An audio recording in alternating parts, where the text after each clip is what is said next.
Hello YouTube and Twitch, Drakey here. Welcome back to my playthrough of Final Fantasy VIII. Yesterday we had a lot of technical difficulties, which hopefully are mostly fixed. So, fingers crossed. The one, unfortunately, that I was not able to figure out, because apparently FF8 Remastered just does not have this function anymore. No rumble cell function when the gunblade hits, which is very disappointing and boring. Like, honestly, the gunblade vibration just was cool, and I wish we could have that, but apparently it's just not in the remaster. It's not like a thing I can enable. Oh well. So today we're gonna be graduating, and we're going visiting the training center, fighting Diabolos probably, and playing some triple triad. So let's get to it. Where is us? Why do we not have audio? What is happening? There we go. Strange. Okay.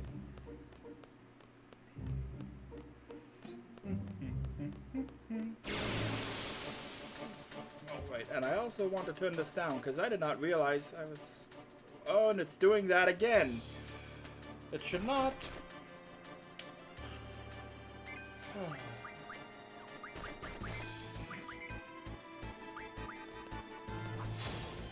Gotcha. One hit KO. Boom!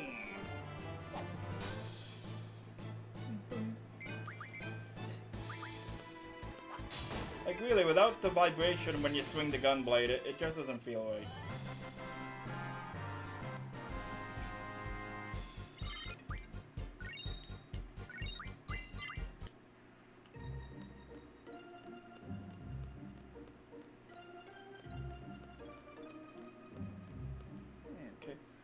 I also wish you could use the right joystick for the camera. I don't know if there's that option though. Yeah, not really.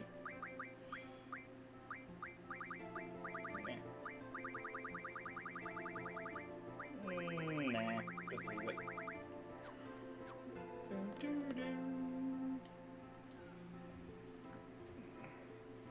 Yep. I know, it almost took a full day. Yeah, this is one of my nitpicks that I'll be coming up with the game coming up. This, again, I don't hate Final Fantasy VIII. I don't think it's a bad game, but I have a lot of nitpicks.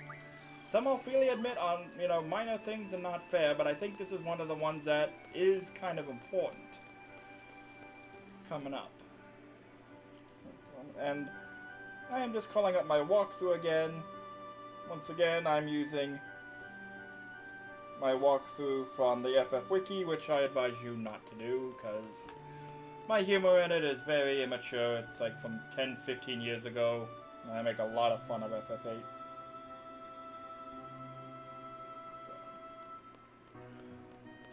Just walk, walk, walk.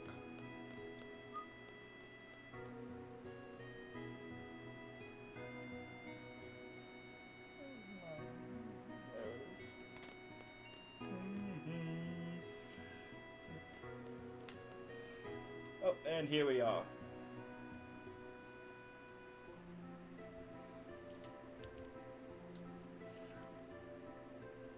And that's another thing I wonder about with the translation. Like that was a huge dialogue box for 2 short lines. Like, did they truncate something larger or what?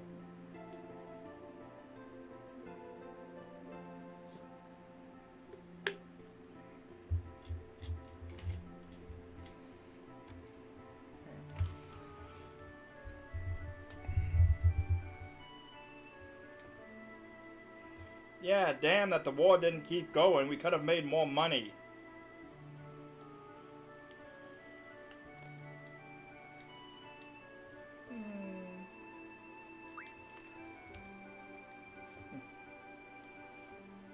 I wonder, can I challenge Sid? Nope.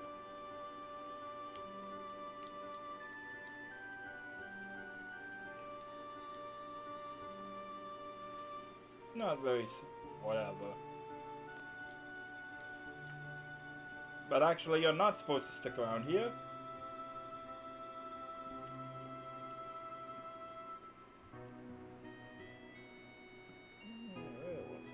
Yep, here we go.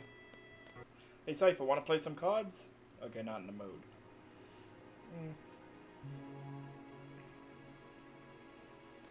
And this is one of the things that only bugs me.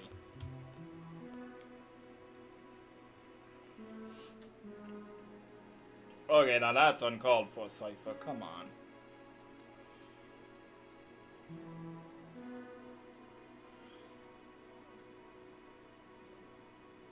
He was called a captain. Like, the thing is, they frame it as Cypher not being cut out for seed because he disobeyed orders and acted reckless. But the thing is, Sid has a line coming up here that undermines that idea. Like Cypher should not be a seed because he's immature, he's selfish, he's not good at teamwork. But like here it is, you must follow orders exactly during combat. But I'm not. I don't want you all to become... I want you to be able to think and act for yourselves. He says right after telling Cypher he's going to be disciplined for not following orders and thinking for himself. Like, you could frame this better, like, you know, you should have coordinated with the other teams, or you should have worked closer with your teammates, that, you know? But just saying, Cypher, you're wrong to disobey orders. But I want you to be able... to not follow orders, but we're gonna discipline you.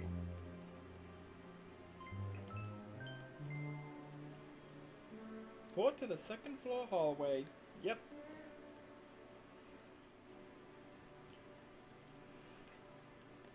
Again, I have my FF Wiki, well, you can't see it just the way, it's my FF Wiki walkthrough on the phone.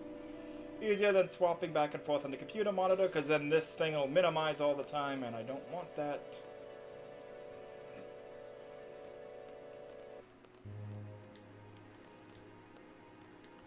Rage.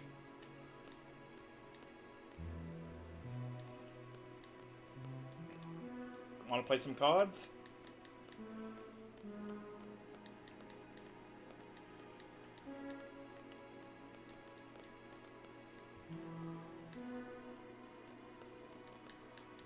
I'm trying to talk to people. I assume I have to talk to everyone? Or just Selfie? Or whoever this is back here. Try and leave, maybe?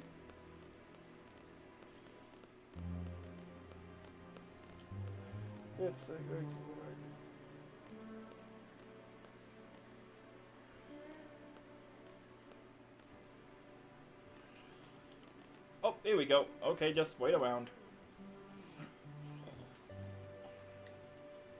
Dinked. And like, again, like, Zell, in terms of maturity, is no better than... Like, what is that? What is that run? But like, in terms of maturity, Zell is no better than Cypher, really, you know?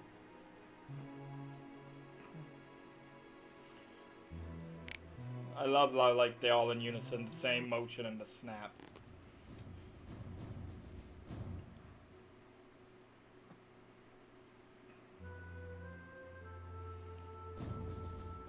And it's also odd that, like, they discipline Cypher for not following orders exactly, but Squall and Zell, who are in his squad, do. So, like, you know, like, I would at least like that to be addressed. Like, even if your captain disobeyed, you followed obediently, but that would again undermine the thing, you know.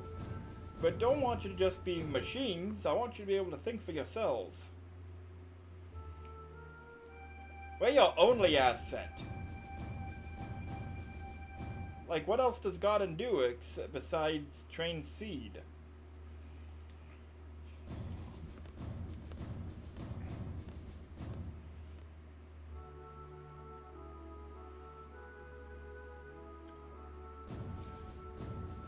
It's also interesting, like, knowing what comes later, that they're already hinting at friction between Sid and the faculty. And yeah, do your best, even if you didn't stand out, because that's just an NPC. He gets a minor role later, but...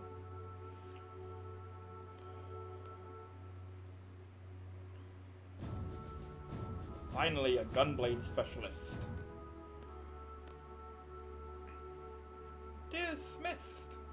Like, seriously, what is that run?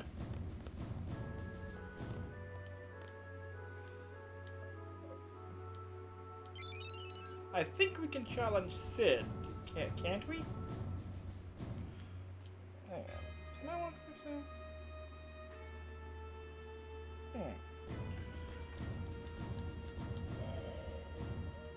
all the GF criticism you hear. Yes, don't listen to people who criticize your girlfriend. Also, I did check Nexus mod. Surprisingly, there is no background upscale for this. I think there's a project similar to Maguri mod for the game, but I'd have to go look over that through the week because it's probably taking more. And he's still doing that run. Like, Selfie is kind of skipping happily. Zell is like, he's strutting. Like, what is this, dude?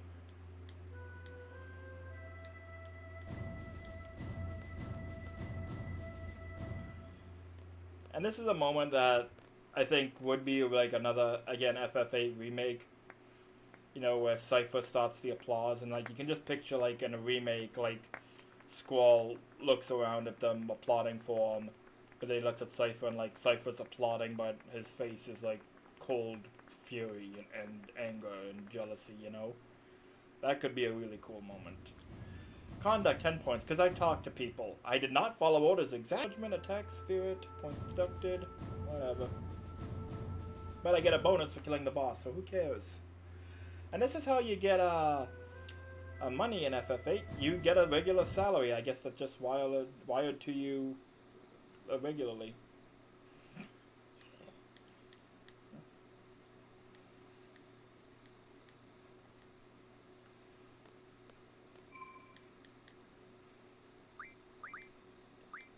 Now, is it from tutorial that we take the test to increase our rank?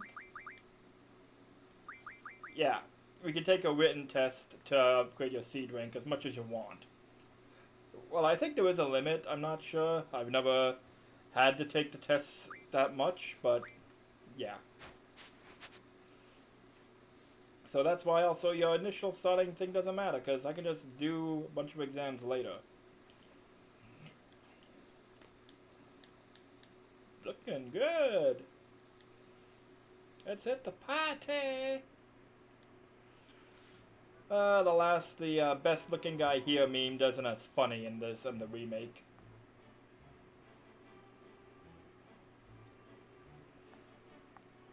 That actually was pretty well done, like, especially in modern games. If you actually watch, a lot of modern games don't actually show characters directly handing things to each other, because you figure you need like a separate object for the item they're handling and like a separate model, and then the being passed between the two NPC models have to be animated exactly. Like even FF16, I noticed whenever someone had to hand Clive something, you never saw the hands. And a lot of games do that little trick, you know, just to avoid having to animate that. So the fact they did it on the PS1, it actually looked pretty good. It's decent. Like, yeah, Squall's hand is not moving and it's not exactly grasping the glass, but still, the fact that they actually handed him the glass and it was fairly seamless, not bad. Yeah, sure, it'll be nice, Squall. I am paying attention to the dialogue, mostly. Yeah, that's a technical thing, Again, just pay attention to games in that. You'll rarely see you may or may not always see characters directly hand each other stuff. And now another nitpick time.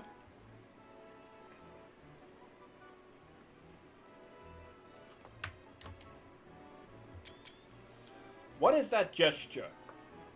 Like, I bring it up because this is Renoa's trademark pose. She makes it everywhere. And, like, whenever she cameos in games, she's making that pose now. What is that pose? Because on the one hand, maybe she's like, oh, a shooting star. But, you know, like, when you want to point up, you don't usually go like this, like holding a finger up like this. You'd be like, you know, like pointing your finger, like gesturing your finger upward. And it's almost maybe like she's trying to shush him. Like, oh, it's our secret. We saw it. But if you were trying to shush him, why is she holding her finger like 2 inches away from her mouth? No, Renoa, we don't like you. I don't like Renoa. She is annoying. But yeah, it just bugs me because I want to know what that pose is and what she's trying to do, because it's the iconic pose she strikes all the time now, and I don't know what it means and what the original context for it is. Like, if you were watching a movie and a character kept going like this, you'd want to know what that is, you know? Like, what are they doing? Like, as far as you can tell, when she goes like this to Squall, she's trying to make, she like thinks he's a bartender and is trying to make a drink order, and then just awkwardly realizes, oh, nope, not him. I was thinking a bit of choppiness with the FMVs. I don't know if that's my computer or the remaster or Steam or what.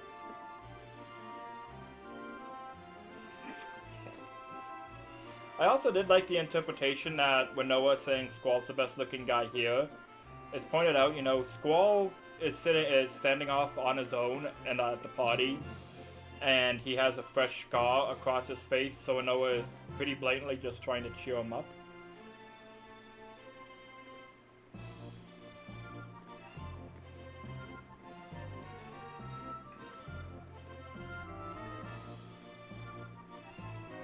Yeah, this is another one of those big iconic moments, and I can understand why, because having like a coordinated dance sequence that's on the PS1 like this, it's like the opera on FF6. It probably was a technical marvel, especially with all like the characters dancing like that.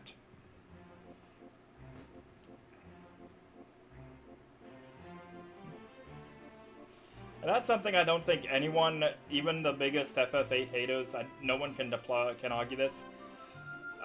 Even on the PS1, FF8 looks so much better than FF7. FF7 graphically has not aged well. FF8 is so fine.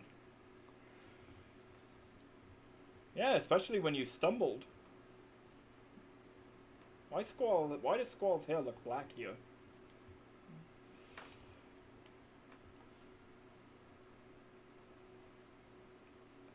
Honestly, that would be my thought too. Like, when someone awkwardly just stands there, not saying anything, it's like, yes, can I help you?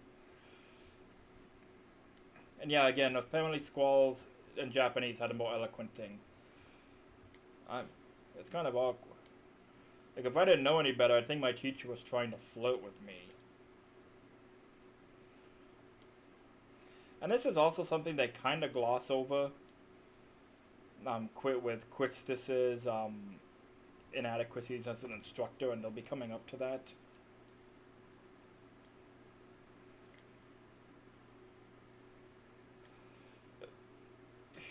And like Squall immediately assumes, oh, this is official business. Like, the teacher's just trying to be socialize and be friendly.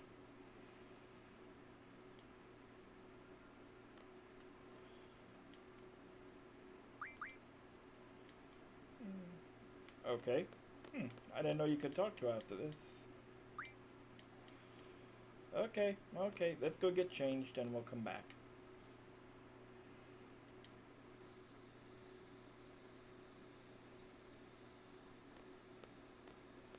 I kind of wish there was like a run button. Like, when Squall just walks normally, I instinctively want a run button. Just reading here.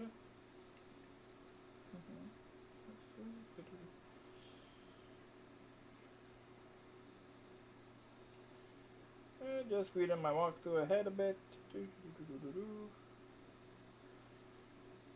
Okay.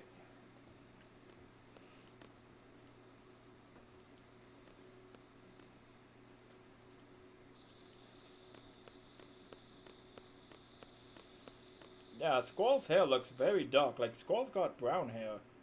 Is it? In some areas it almost looks black. Is it just like a texture issue, or is it just... I don't know. And like, this is the thing, it's after hours, all areas except the training facility. But if the training facility is left open, how is it violating curfew to be in there?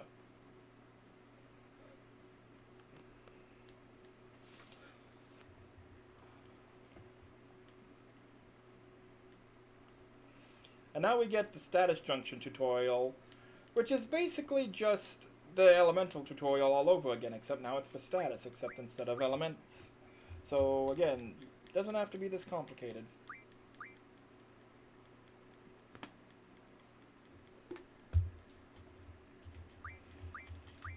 Can we just skip this, please? I really do wish there was a skip tutorial button. Oh, that worked. Yep, okay. I was pressing buttons randomly and eventually it stopped. Okay. Hang on. Switch.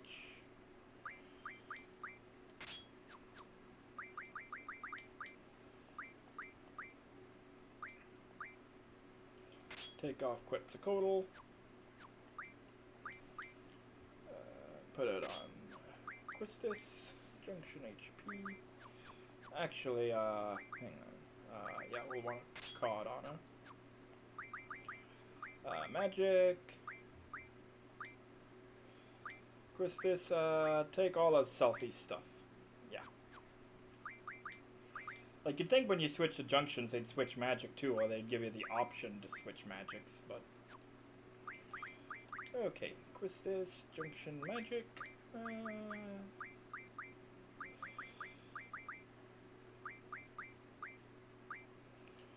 Yeah, Blizzard, yeah. And... yeah, we do want a strength junction, but for now, we'll just put Protect on. Now, Squall, you have Siren, yep. Ooh, that's a nice hefty boost. Okay.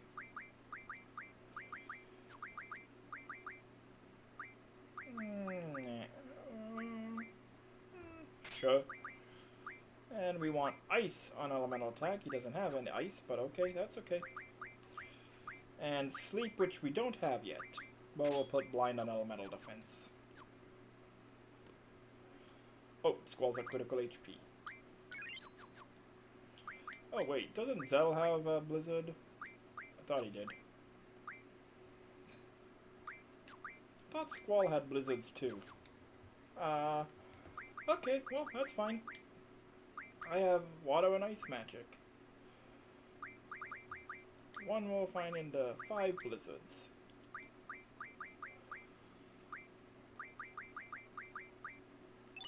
There we go, why not?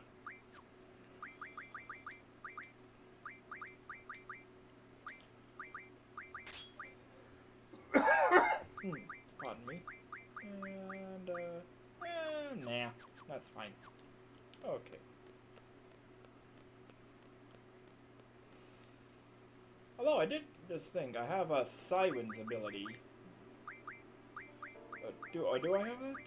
Life? Oh no, status magic is a separate thing. Which reminds me, yeah, check what are they learning? Card mod, yep. Elemental attack. Yep, strength. You got anything else? No, strength, okay. Yeah, status magic, we're fine. Okay, we're good. As long as we don't run into the T-Rex saw right away, there's an enemy we can draw sleep from.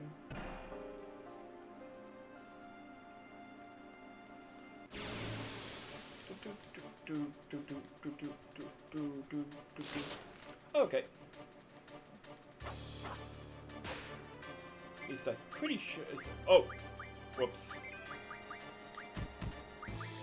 What's this one? Oh, silence!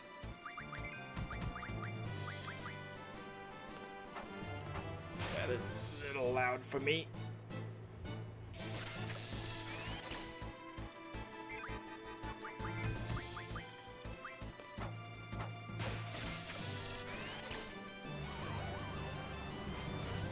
Oh, and he puts Squall to sleep, of course.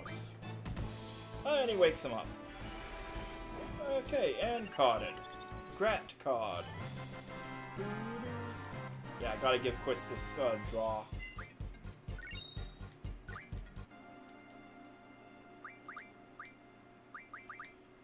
Yeah, look at that instead of, yeah. There we go. Okay.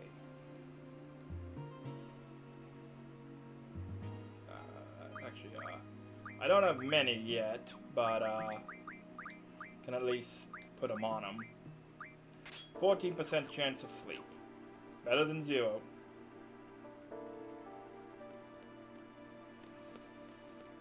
I do want to get into a fight with the T-Rex because I want to card one. I don't recall what all the cards will find into, but you know, I know it's a high level card, so... Okay, and there he is.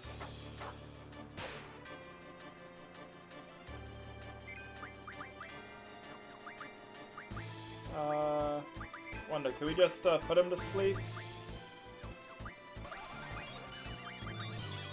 Okay. Ow.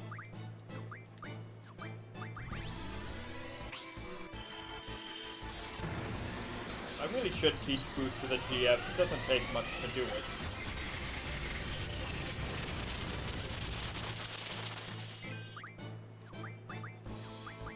Oh, no, I didn't want to... Well, if you can, sure. Nope, not yet.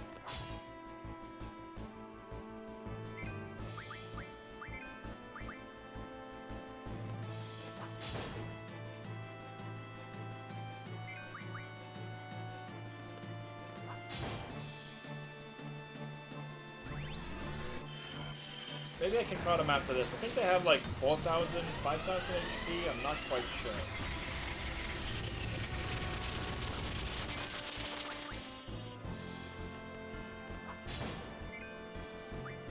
Let's try it. I just wonder, if the Wild Saiyan in FF12 was a reference to this, like the fact you can fight a dinosaur enemy that's super strong so early into the game.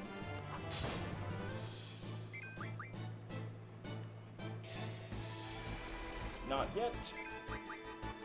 At least it's not saying we can't caught him, so it can be done. He's just too strong. For the moment.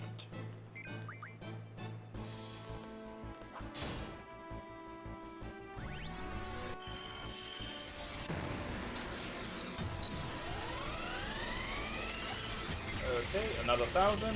Now, hopefully now we can caught him.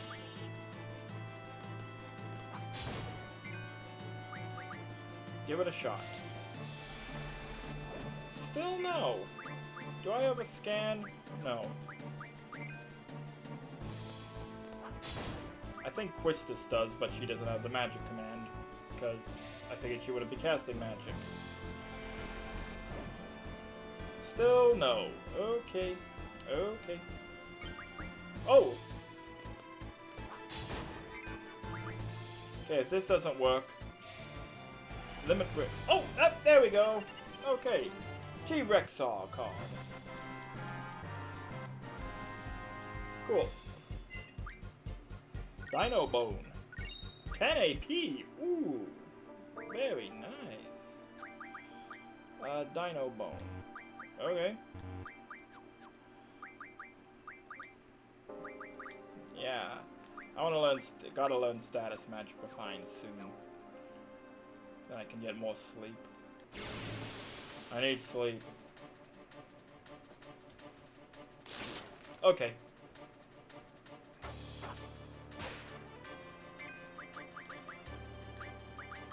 Let's see if I can,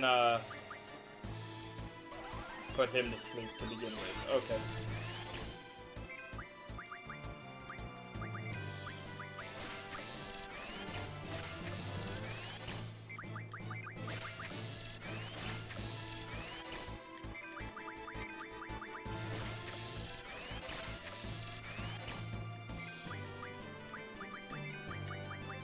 Don't need too many, I just need him for Squall.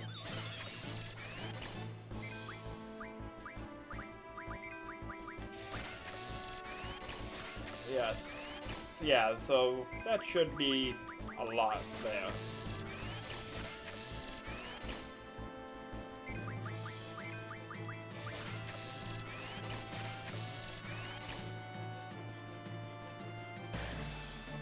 Oh, it drooled on me.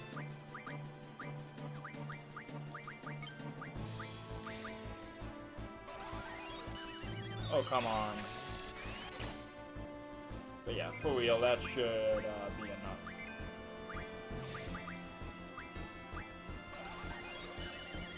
Oh, come on, now it's not, it's immune.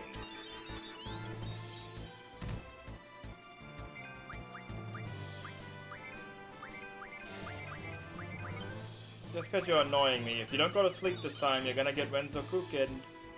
Okay, you went to sleep. Okay.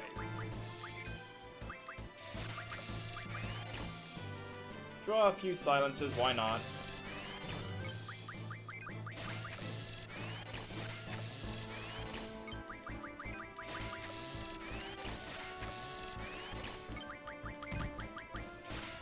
Oh shit, Squall's gonna die.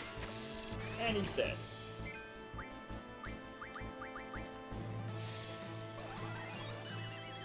Okay, at least, and Christus can't revive him. Shit. Okay. Whoops.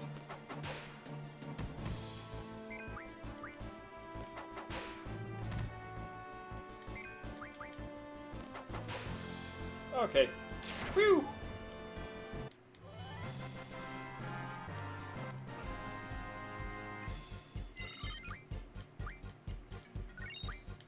Okay, yeah, Squall, sorry about that.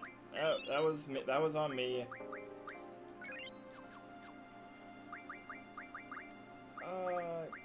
Yeah, I have to use that to save. Yeah. Oh, okay. Sleep. Yep, there we go, 100 sleep. And give them all the silence too, why not?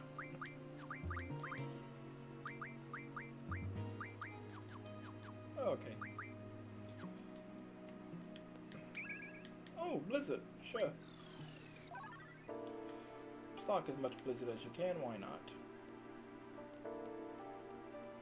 I think this just leads back to the first screen.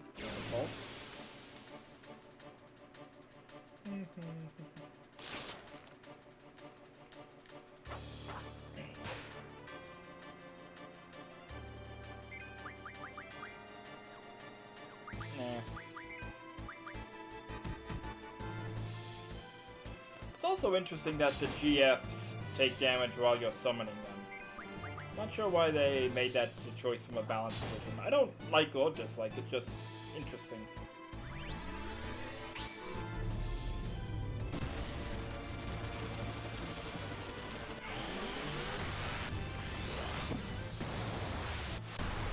Alright, wipe them all out.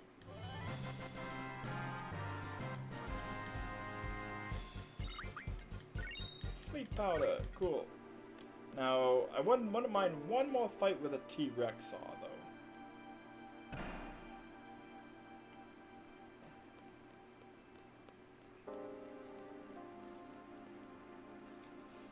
And there is a fight coming up where I am going to be drawing a lot of spells, because I think the next boss has Protect and Shell, and I would not mind those at all. Like having good stocks of them. I believe you can Junction Shell and protect to elemental defense, and it protects you against multiple elements, though it doesn't give like a minor amount, so that would be handy at least. Come on, where are you? Here, Dino, Dino, Dino. No, do it like the old commercials. Here, Lizard, Lizard, Lizard. I don't know if anyone will get that reference if you were if you're old enough in the 90s to remember the Taco Bell Chihuahua. Oh, I accidentally pushed the battle booster. I meant to push all three. I hit the booster and it restored the party. Oh, no.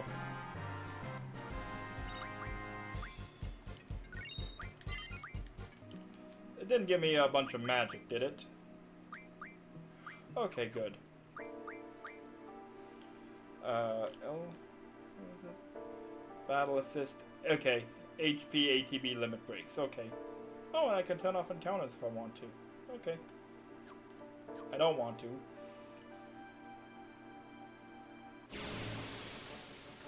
to. Come on, where's the dino?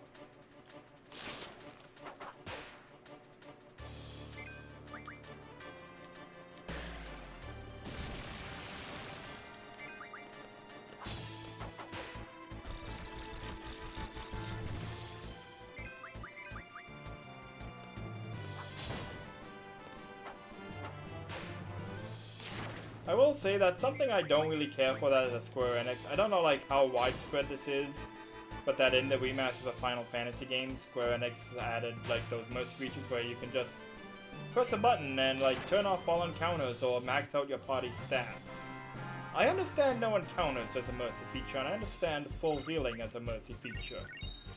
But just making it like, here, have your party be maxed out power and that. I don't care for that. Like, the rationale behind it, I imagine, is if the game is too difficult for you, but, you know, there's gotta be simpler ways of fine-tuning the difficulty. And if you're just interested in the story and don't care about the gameplay, watch cutscenes on YouTube. The gameplay is part of the experience, you know?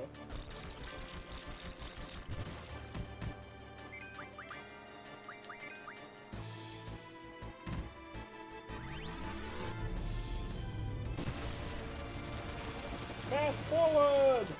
Preparing to fast forward! Preparing to fast forward! Fast forward! Fast forwarding, sir!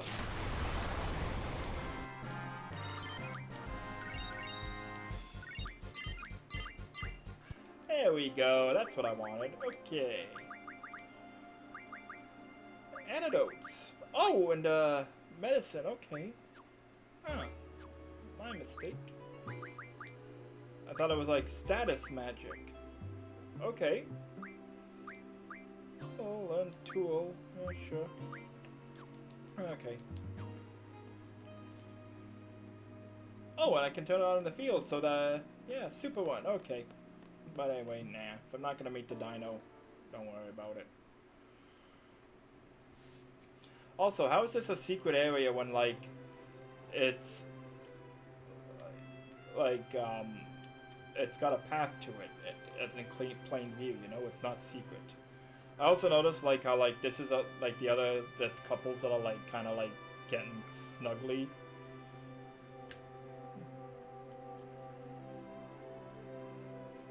What is with Quistis' hair there?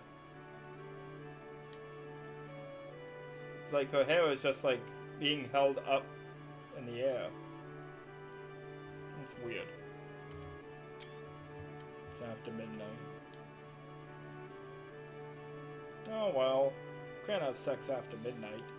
Like, I do wonder if, like, she brought him here to, like, maybe hook up, you know, if she just wanted to confide in him.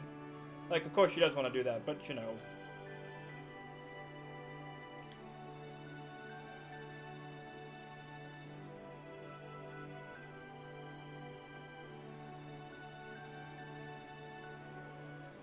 Yep. Like, come on, Squall, say something.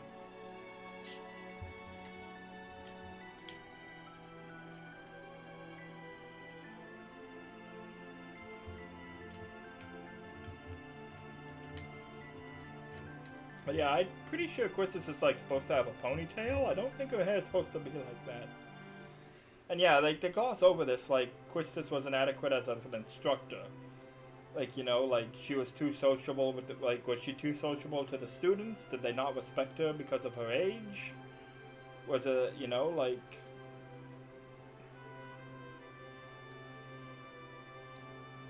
Yeah, it's been a year and they're already removing her. Like, come on, like...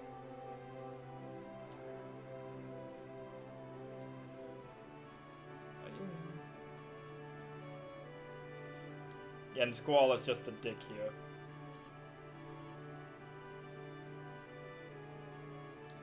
I just want you to listen. Hey, this is just a dickish behavior. Like, come on, Squall.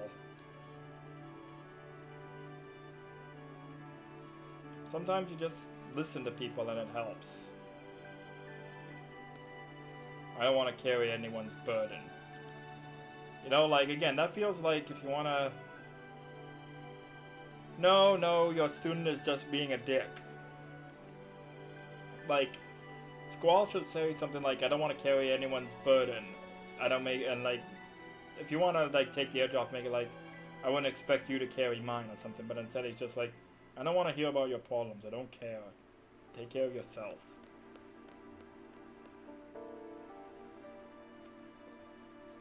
And I don't dislike it. I actually think Squall has one of the better character arcs in the game. I mean in the franchise, like as a proper arc where he grows and changes as a person, you know? Not like necessarily a story arc, but he is just a dick sometimes. And it gets frustrating. Especially when it's unwarranted, you know? Like, Quistis was not doing anything wrong here, and Squall's just like, I don't want to talk about, I don't want to hear about your problems.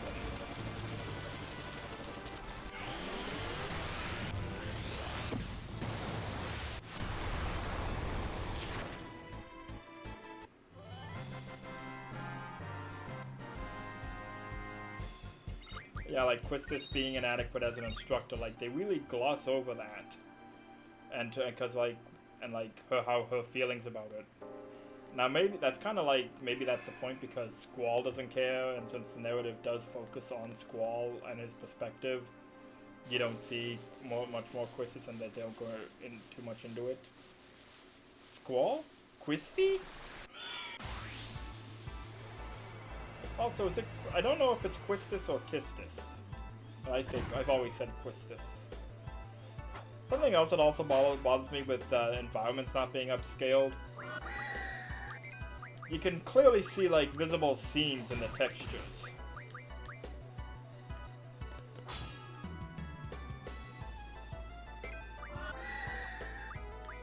Yeah, if I can put the Ronaldo to sleep. There we go. Okay. Yeah, now I want blind. Need several blinds.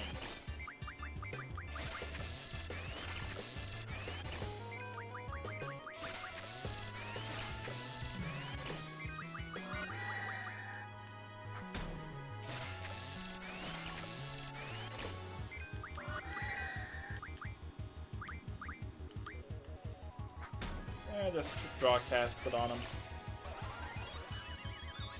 Okay, well I can draw cast protect at least.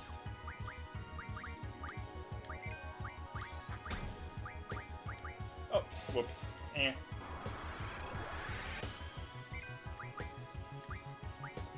On with Quistis. There we go.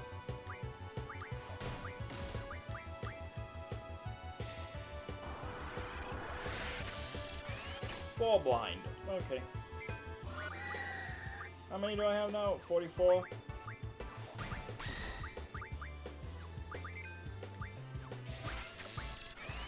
Not sure how many quests this has, but...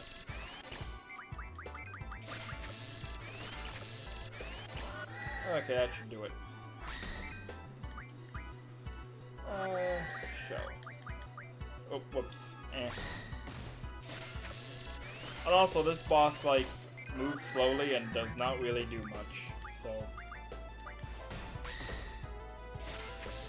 I am not drawing, I'm having trouble drawing shells.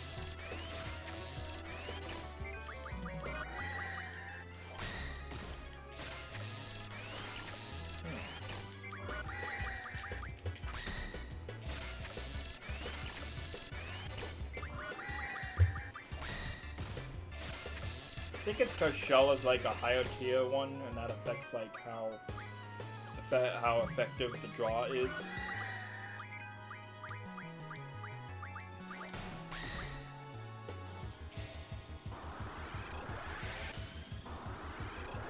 Oh, come on!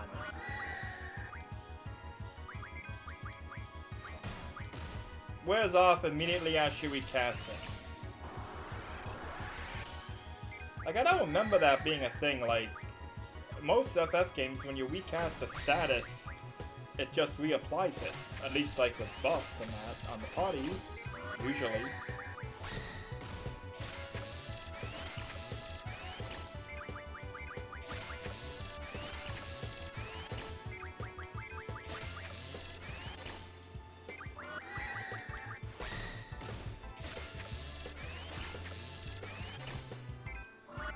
Okay, how? You got 55 blinds. Not as many shells as I would like.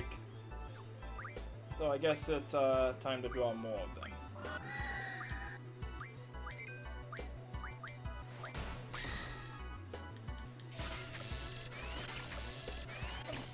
Just give it a minute.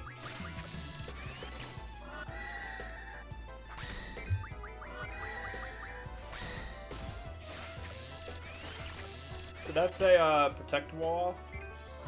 Yep. Okay, that's fine.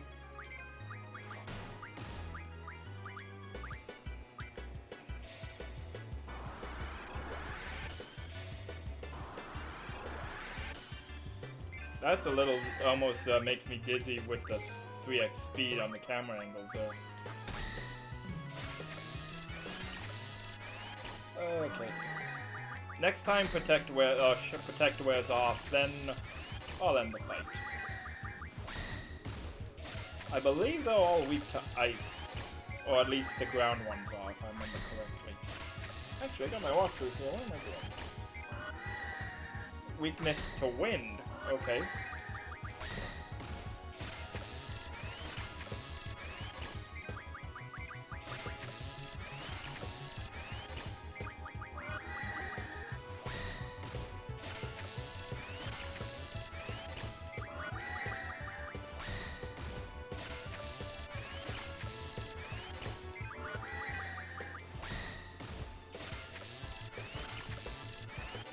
Okay, that should do it. How are we here?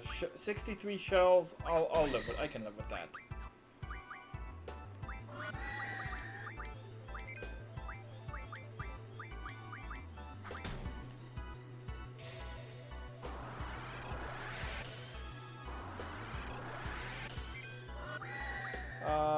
Okay.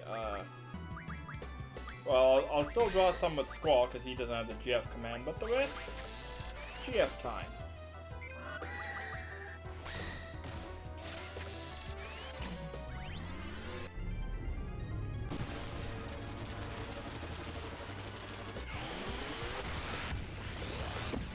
Nuke them all. Oh, one down.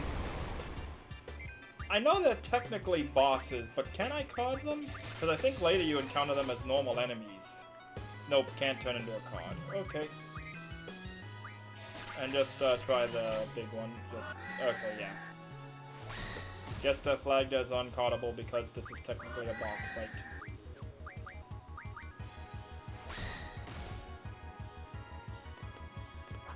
Oh.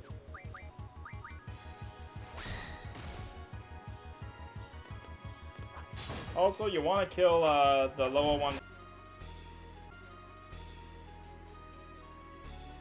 Okay, I hope we connected. I've never had that happen before with OBS. Ooh, wizard stones.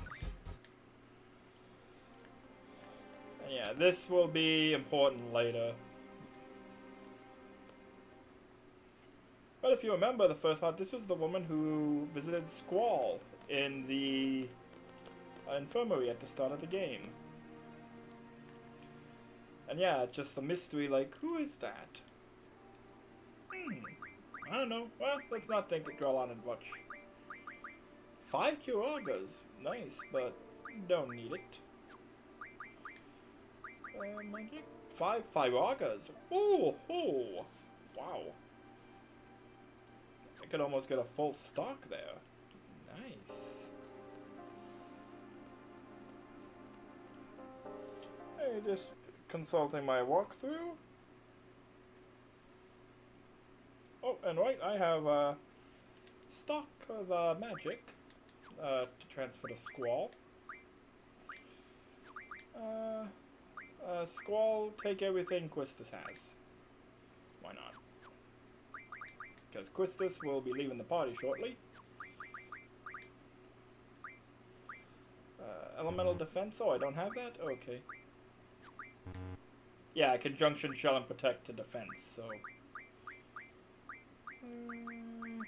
and a conjunction of Esuna for minor resistance to everything. Sure. And, silence, no, we want blind. Now we need something new to junction to HP. Shell? Sure.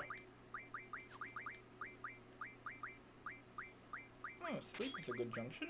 Sure. Okay.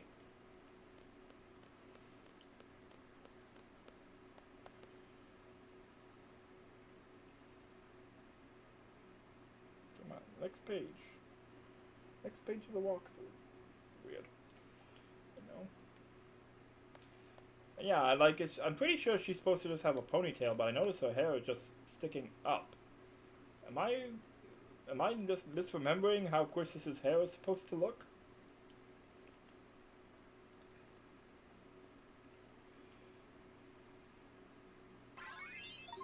Oh, and we got our first salary. Woohoo! Off screen, I'll take. Please don't do the strut now.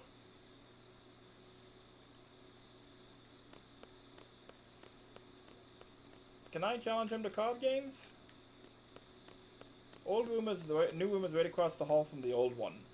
That's like an odd setup there. And there's a weapon magazine for us. You can tell because it has a higher definition model. Oh, we can't take it right now. Oops, battle boost. Did not want that. Meet by the front gate.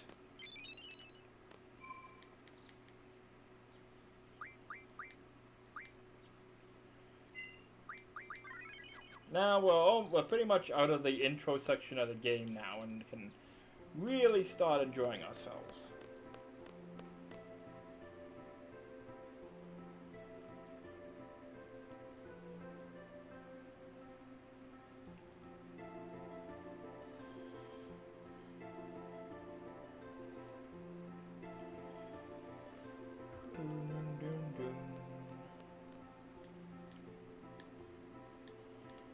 Yeah, she's secretly a member of the card club.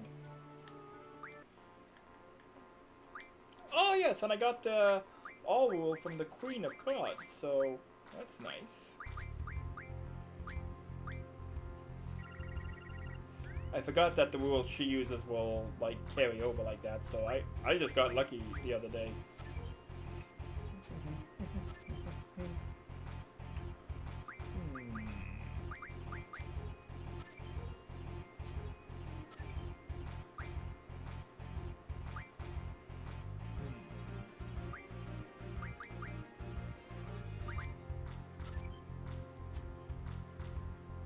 Okay. That was odd there. Well, you basically just forfeited. Give me everything. And I got an Abyss Worm card, which is one of the most valuable cards in the game at the moment, and I will show you why in just a little bit. I'm gonna save. Actually, I'm gonna save here. Because if I can get the Abyss Worm cards from that guy, I actually wouldn't mind getting several of them now. You want 5 of them if you can get them. But for now I want to play that kid running around again.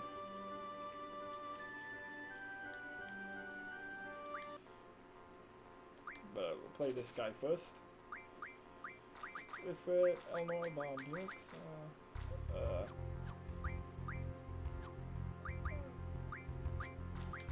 yeah, there we go. Oh, and he's using this one guy uses it too. Thank you. I do appreciate that. Being nice and cooperative.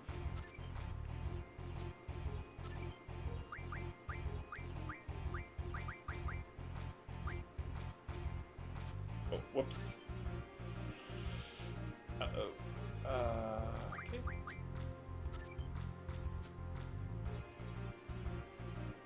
Okay. Okay, not too bad, not too bad, not to worry at all.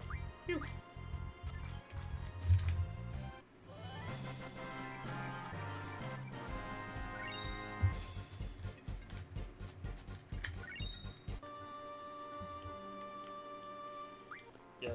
Yes, I do.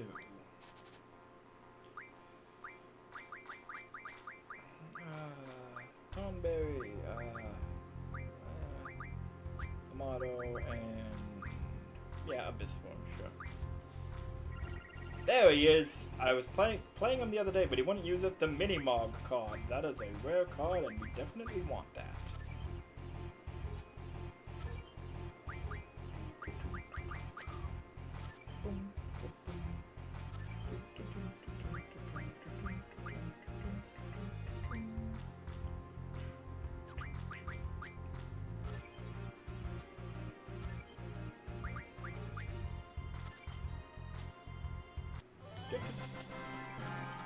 All mine. Mini-Mog, Grand Mantis, Grat. The Mini-Mog can be a little hard to use because, yep, no thanks, but no thanks. Bye-bye. Yep, you're blocked. But thanks for nothing.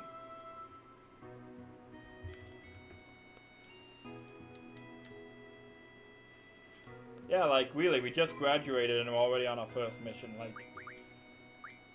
Although we were just in a live combat situation, so... And there's another card I believe we can get upstairs, assuming they'll let us go upstairs.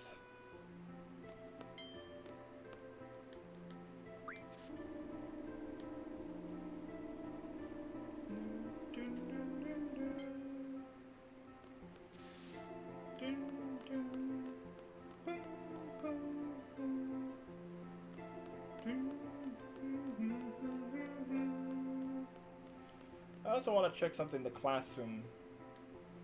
And I think this is like where you can view Selfie's webpage. Yep, you want to challenge one of the Drakeys. All of them will use the Quistis card, but you can only win it once. And none of them are using it yet. Okay.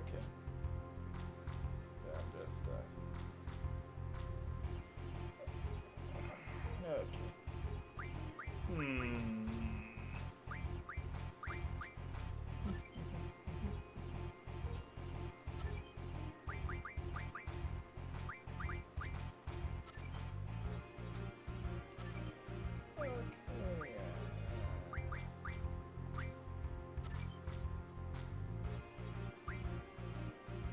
Okay, it doesn't matter which side I play it, he'll capture it. But, okay. It's okay, because I still won. Give me all. Love the all rule. When I win. Next time, okay? How about now?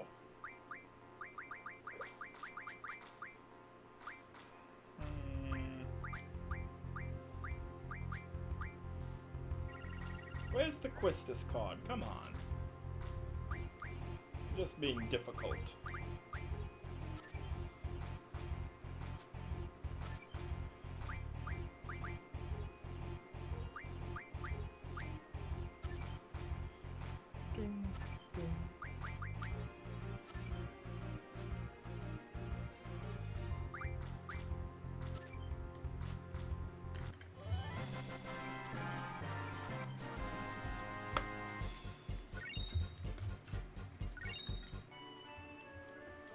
Third time's a charm?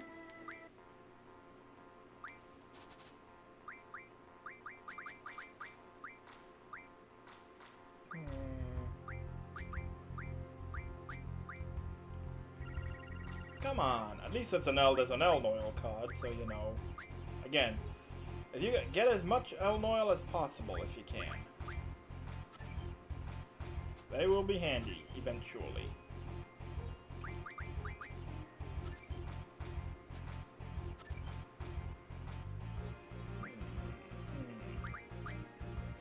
Okay, doesn't matter which one you play it in, I can capture you back. I win!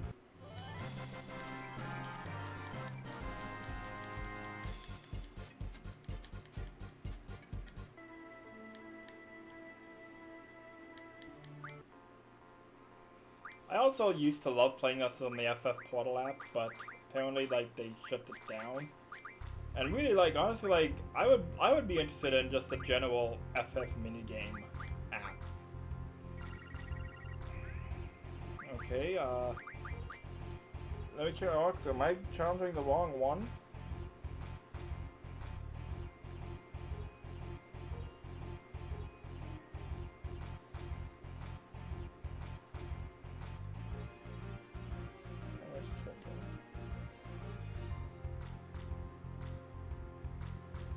Okay. No, it's just one of the Drakey should have it, but none of them are using it. It's being difficult, I guess.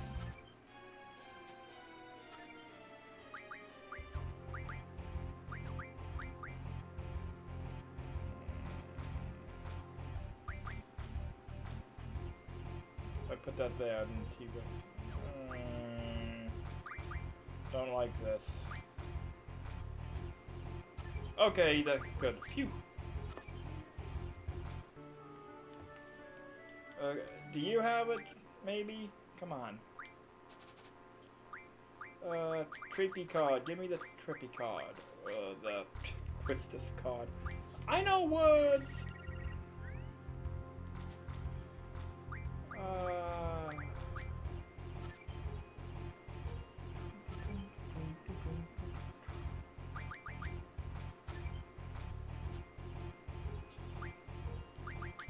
But yeah, like, some of the advanced rules are pretty complicated, and it's not helped that the game does not do a good job of explaining them unless you read tutorials that are optional.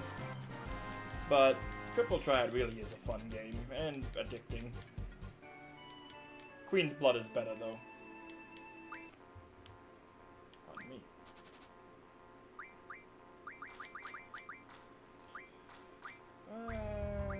Bomb T-Rex. Do they not use it until later, maybe? I'm getting kind of annoyed here.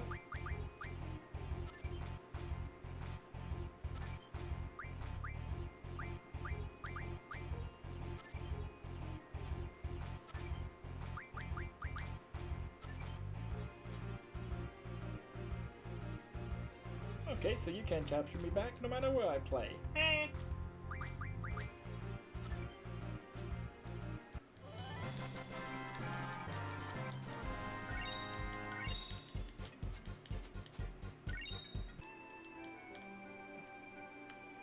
Isn't there like a third one in the back? I think. Maybe they have it?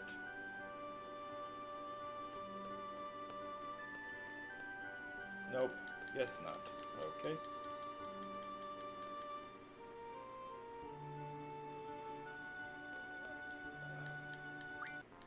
Come on, just use Quistis' card. I know you have it. Oh, the Malbo 2/7s. Seems pretty good. There we go! Oh, she's got an A value. Okay, I gotta capture it to get started the advantage rolling, but if it's gonna get captured right back. Oh, nope, okay. Phew! The computer's an idiot. Yeah, very much an idiot.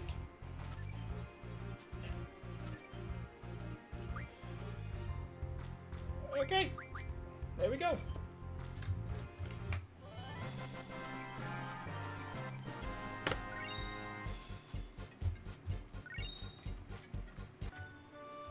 Alright, I can. I don't think Quetzalcoatl has actually learned card. Yeah, 30 more AP. But I'll get that. Or I can get that. Anyway.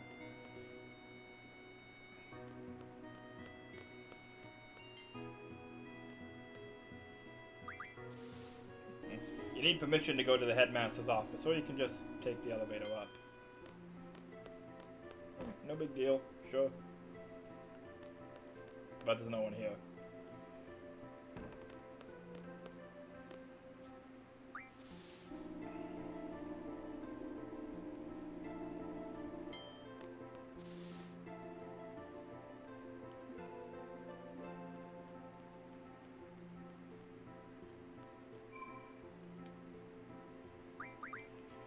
Okay, save. Yeah, I have to learn card mod so I can actually put all these cards to use.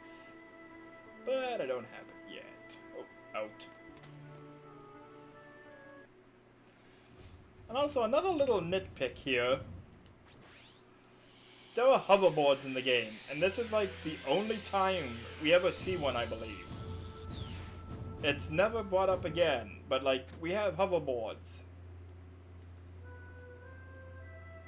Like, if they're prohibited, how did he get this, how did he get it in? But like, yeah, it's not like this comes important and handy later. It's just, yeah, there's hoverboards.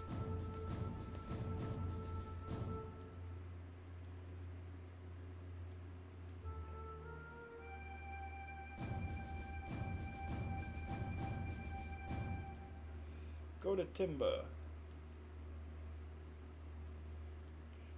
We're gonna help the timber resistance. The forests of timber sure changed, but the owls are still around. Just follow the faction's orders.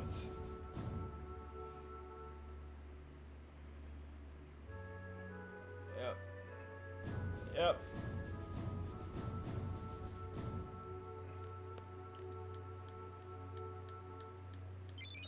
Cursed item. Can I challenge? Want to play some cards, Headmaster? Okay, nope. Okay. Let me head out onto the field and set up our junctions. And then we will use the lamp.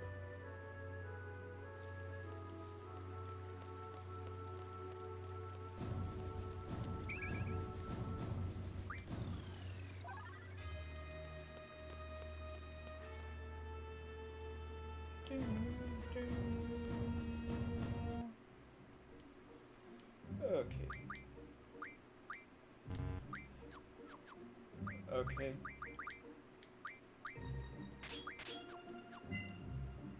Yes! I took them off, but like, can't you just give me a function to change it to everyone else? Okay, Shiva on Zell because he needs the strength. And Quetzalcoatl on Selfie because I want the magic for her slots. Okay, now Thunder, Blizzard.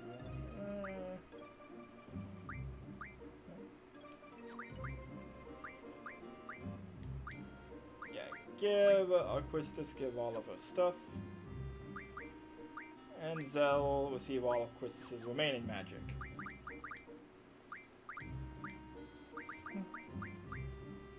Fire and Blizzard, sure. Oh, actually, yeah, sure. Okay. And actually, give some to Zell. Well, I'll be able to get as much as I need later. For now, Zell doesn't need too much.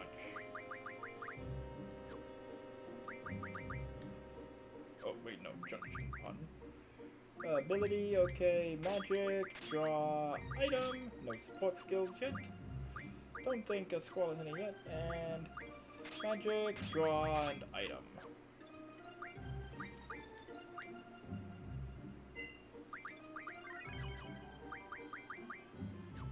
Okay, just want to see, yeah, not quite yet. Oh, whoops.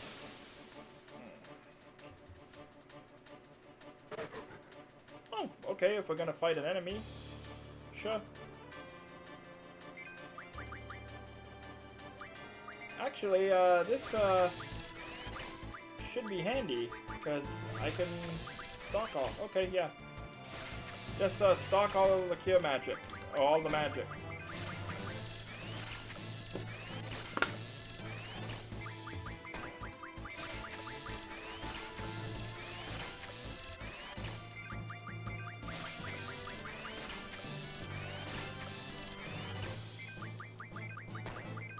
I'd also mention, everyone says to, like, farm fish fins to convert into water to junction to strength. No, there's an even better spell than water at this point. Like, Squall will be doing 4-digit damage next stream.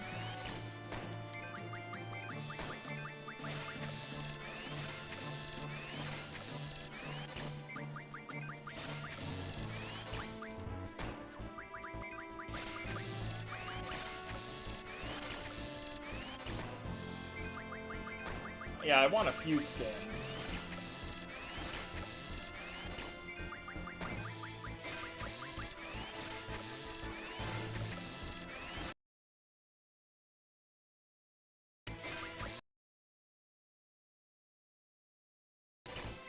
Throttle! Throttle!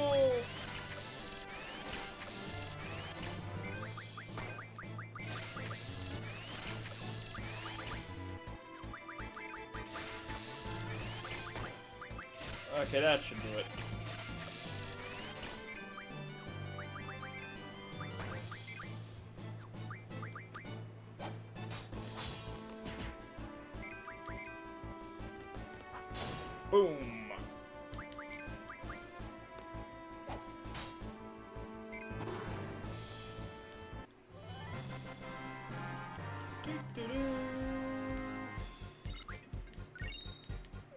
that's fine. Okay. Yeah, there we go. That's better. That's better. Well, a bit better.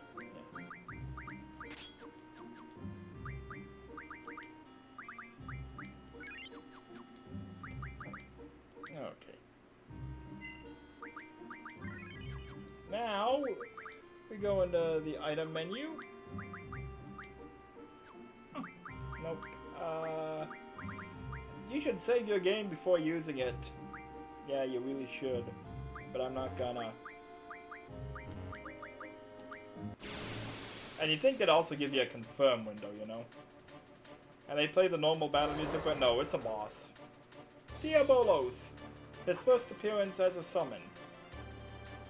Who dares disturb my sleep?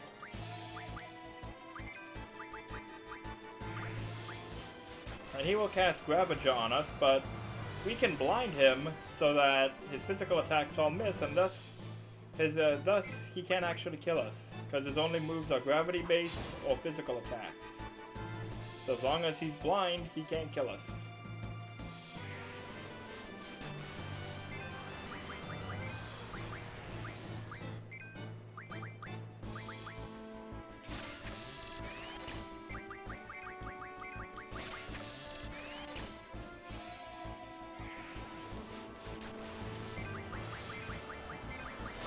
Come on, seriously?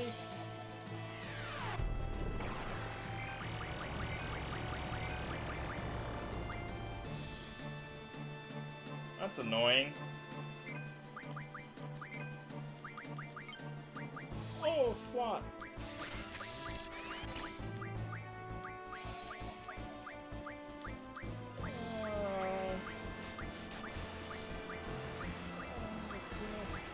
Full cure. Sure, why not?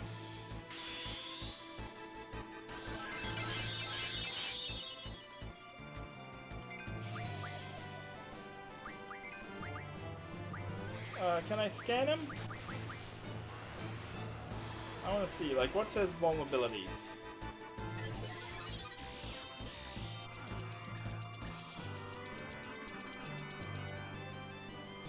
Flying monster?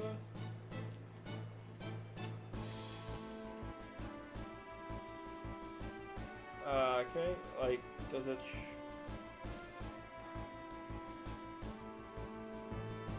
Okay, so we can use that to scroll through, but...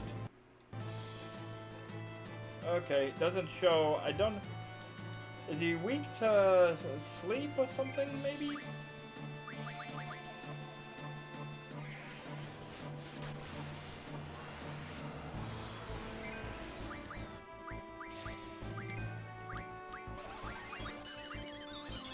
Nope. Like, you said who disturbs your slumber? I could put you back to sleep if you really wanted to. Oh yeah, I drew one demi.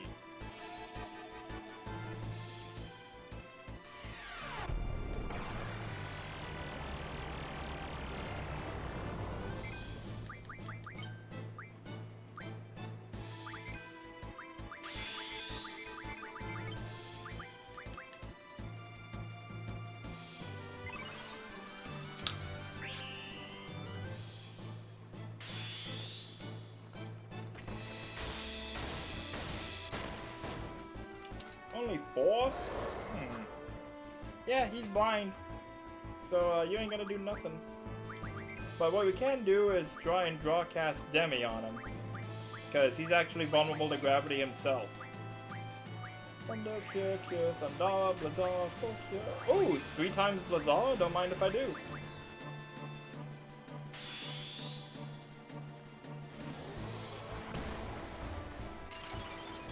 And that's why Selfie wants Magic Junction, because she, with a slot she can multicast spells.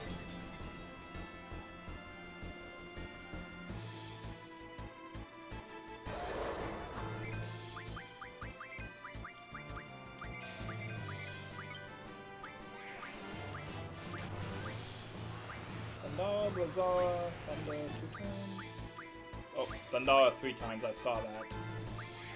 $1 twice? Okay, that'll do. Yeah. He is very weak to gravity.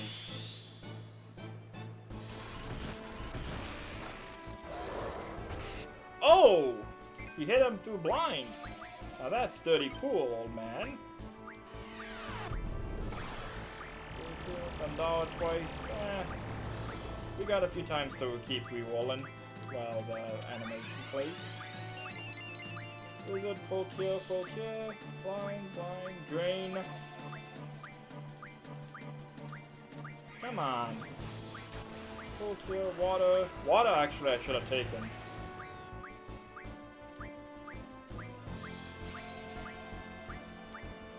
Come on. Thunder, fire, full cure, fire, blizzard, thunder, aura. Sure.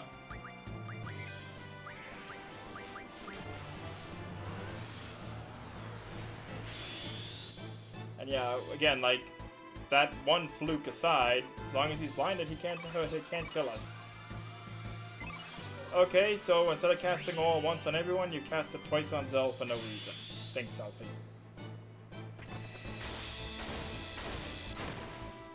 Oh, come on.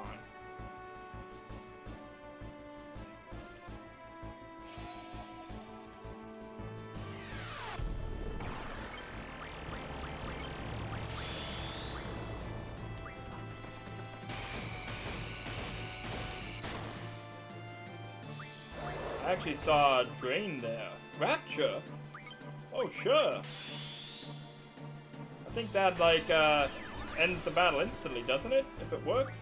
But yeah, no, it's, she has two spells like that, the End and Rapture. Rapture doesn't work on bosses. The End does.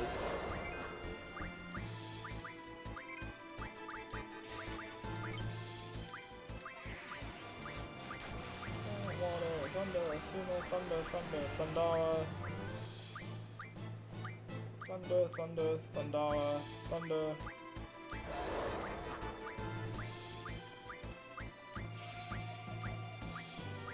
Come on, give me something decent. Okay, I'm gonna cast this because he keeps attacking through the blind, and I don't trust that.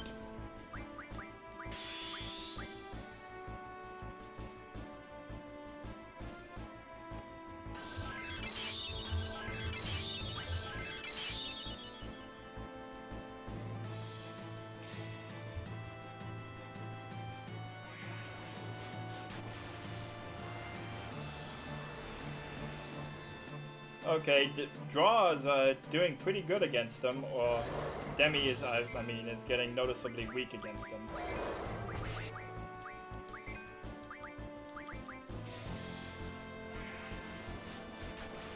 Yeah, I think I can kill him now with just Squall's normal attack.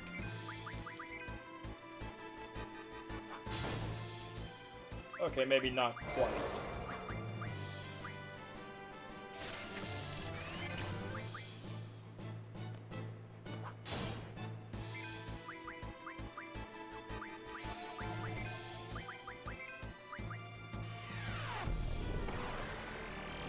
Ravager!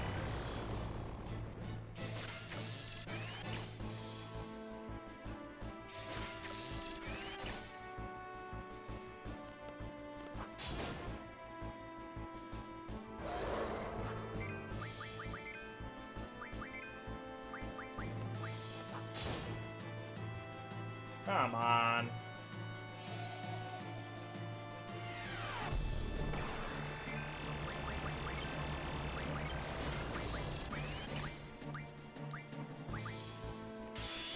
This should do it.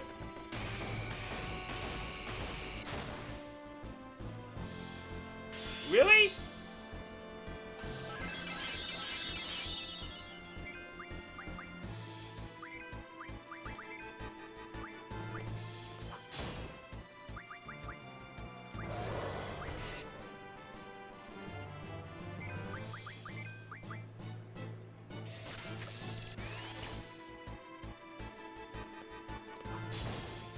There we go.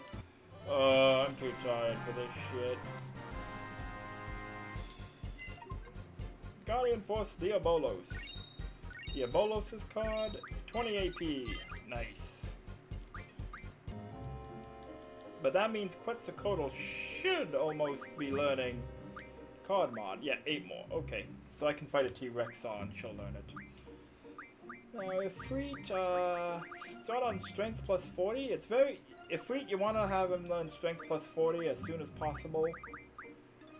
Siren, I believe, yeah, her magic plus 20. Diabolos, yes. Oh wait, no. Mug. We want Mug. Because that is the only way to steal in this game. And Diabolos gives Zell, magic junction, so why not? Doesn't do too much, but hey, we got it. Oh, actually, and with Squall now, we can junction strength plus 20%. Though if you want a much higher boost, it's time to go for that. I'm just checking a thing in my walkthrough.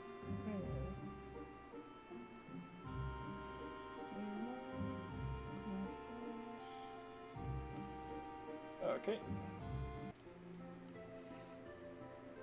So we have the Ifrit card, the Quistis card, the Diablo card, Ifrit, and Minimog. At least I'm pretty sure we got the Quistis card, didn't we? Yeah, I think we did. Yes, we did. There are 2 more rare cards we can get at the moment. Oh, who are you? Sure, play cards.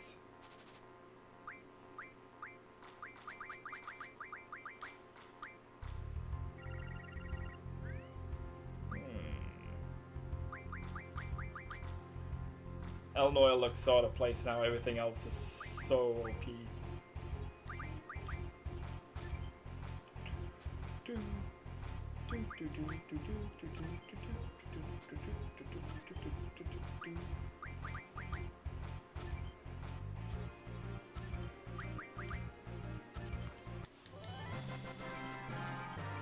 I get everything.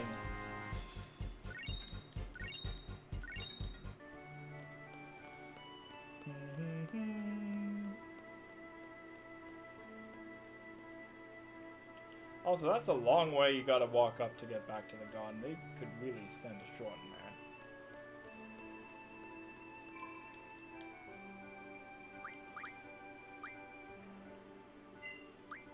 there. And there's something else I just want to see. Checking something.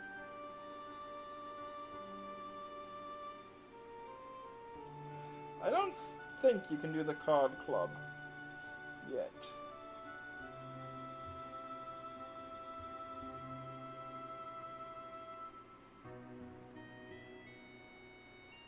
Okay, yeah.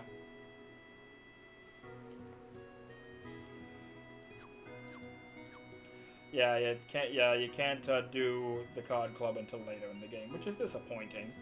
Because really, you should be able to do it at this point. All the relevant characters are around for it.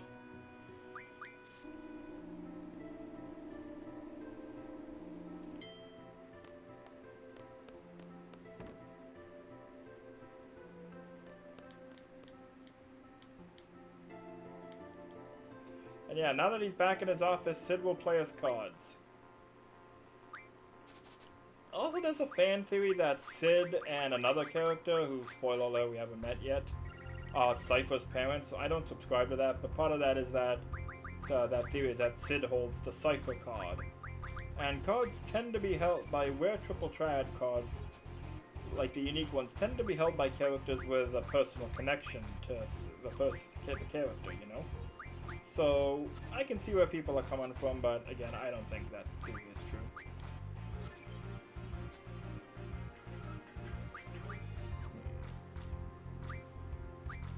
You're gonna recapture me either way, but...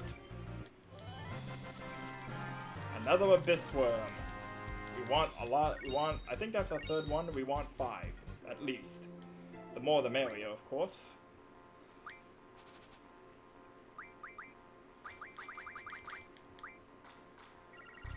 He should use the Cypher card eventually. Hope he doesn't take it too long. Like, come on, man. Don't be like the Trapies. Don't hold out on me. Behemoth will recapture this, but I can recapture Behemoth. Oh, okay, never mind. He's just gonna let me have it. I don't mind. Oh, okay, that was a good one. That was a good one. Nicely done, Sid. Okay, okay.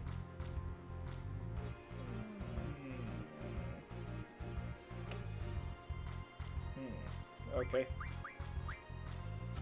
Yeah, making sure he can't recapture Ifrit, so I win. Wait. One card I want.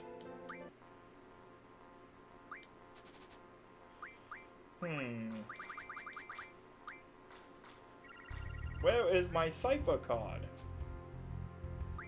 Or where is... Well, it will be mine, but where's the Cypher card that Sid should have? And he took my all rule. I don't like that. Do not like that at all.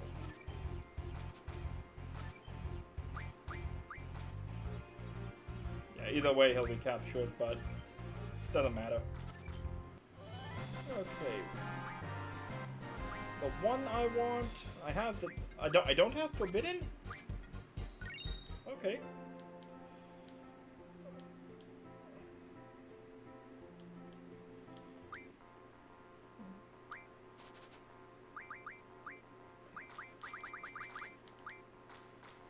Come on!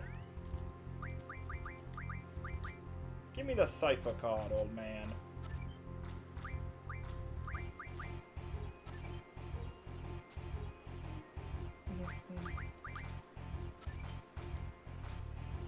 Okay, he's letting me win, basically.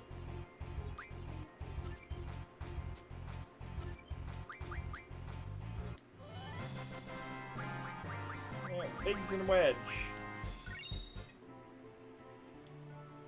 Come on, use the Cypher card.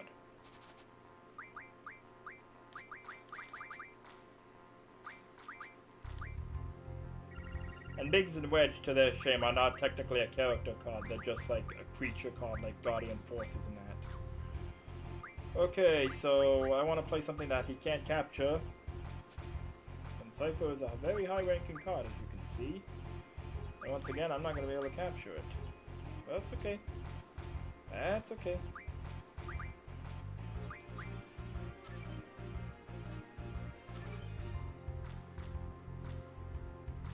Okay, so now... Yep, okay, I got it.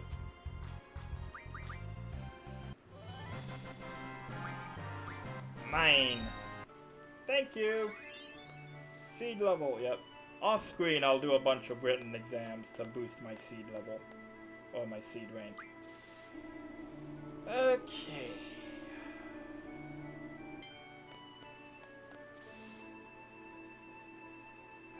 And there is one more rare card we can get in Balam.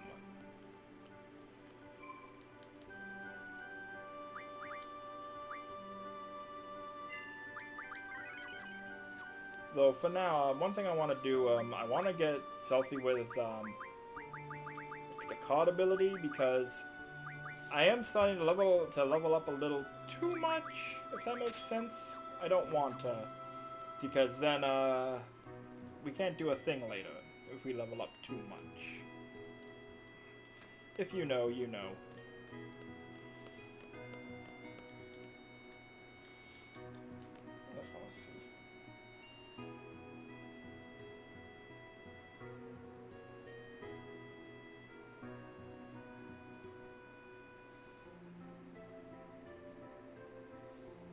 Okay. Just checking the card club thing again, out of curiosity. Like, really, you should be able to do it right now, but... You wait for him to walk on screen, it says. Yeah, I guess he ain't coming. Okay. Actually, Pocket. Yeah. Can we just can we get a car to drive to Balam? Avoid the random encounters? No, cheapskates. Also, it's weird that the directory lets you go anywhere from the front, but you can't do it anywhere else. Like, you'd think they'd have a fast travel point at every intersection, you know? Or at least, like, at the entrance of each area.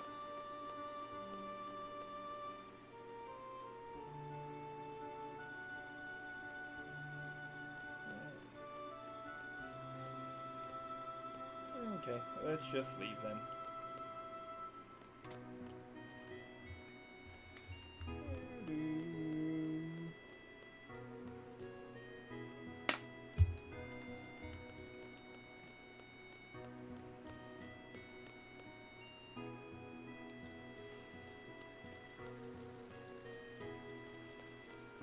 Get in a couple fights along the way so I can get COD mod from Quetzalcoatl. So actually, yeah, I do want to get into it. Just a handful of fights.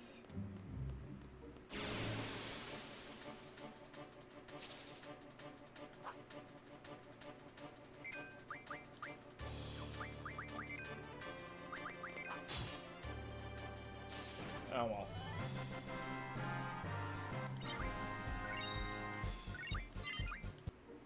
How much AP do I need? 7. No problemo.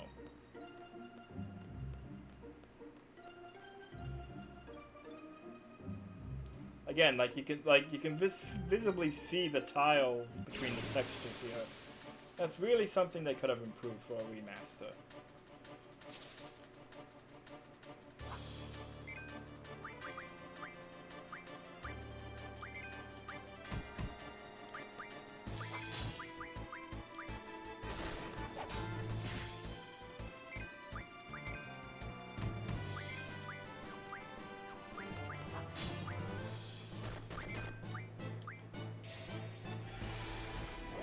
Carding them, you don't get XP.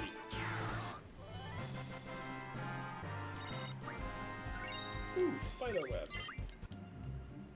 That can be fine into slow with status magic from Diabolos, if I recall. Oh, no, not quite, not quite. Not yet. Although, I could go to the, go to the shoreline, fight some of the fish, and cod some of them.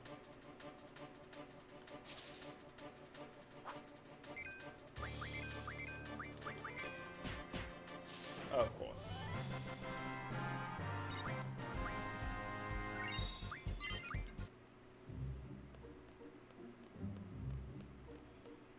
And that is some of the critique about FF8 system I have. Because characters are only distinguished by their limit breaks, all the GFs and magic and junctions are interchangeable at any time. The characters are basically blank slates.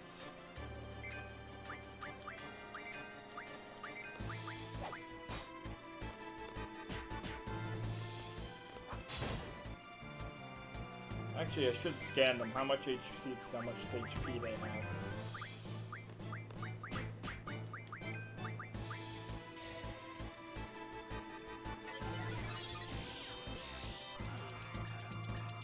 What do you mean? Like, how do you scan it and not know it's HP? Come on.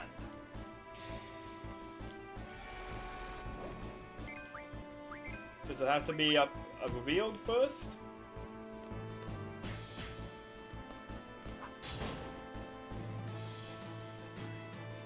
Okay, well there it is. See if I can card it now. Okay.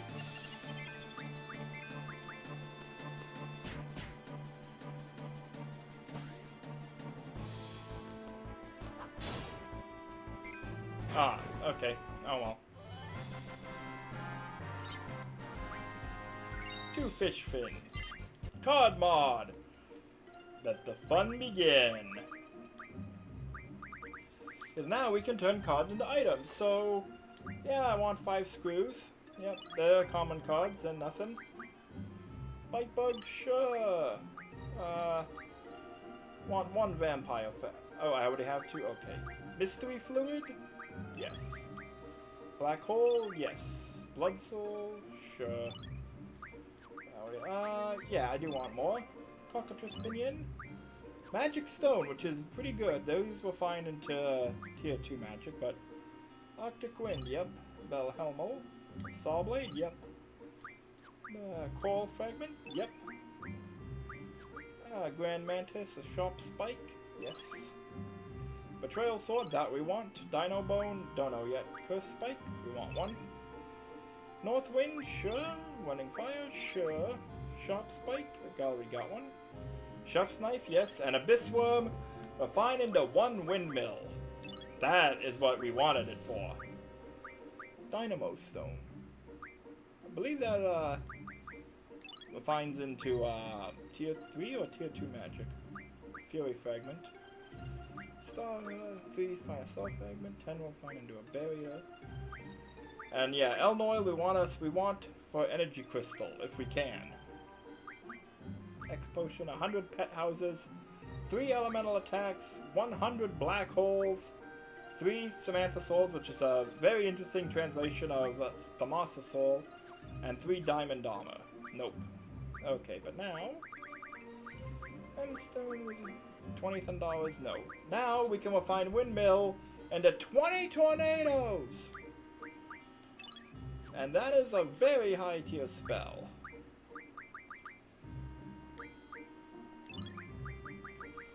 Woohoo! 20 Blizzagas, don't mind if I do. 20 Blizzagas? Sure. So, I can farm bomb cards to get fire.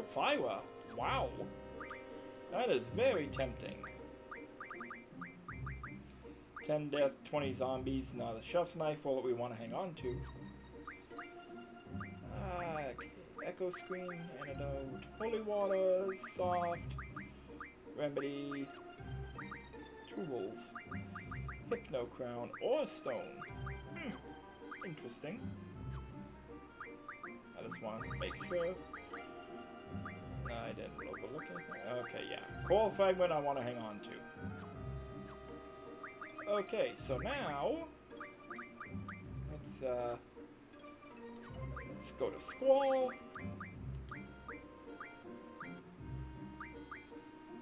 Yeah, and that's only 60. So like once I get on 2 more Abyss Worm cards, Squall's strength will shoot up to like 80 or 90. And he will rip everything into shreds. Like, it's even a better spell to Junction than Blizzaga. And again, even better than Water. Everyone says Junction Water at this point in the game. Nuh-uh. You want a Junction Tornado by farming Abyss Worm cards. And I know a player nearby that we have to challenge anyway who will give us Abyss Worm cards. And yeah, Triple Triad is the secret to breaking FF8's gameplay beyond repair. FF8's game. 14 Thunders from a drop point. Very nice.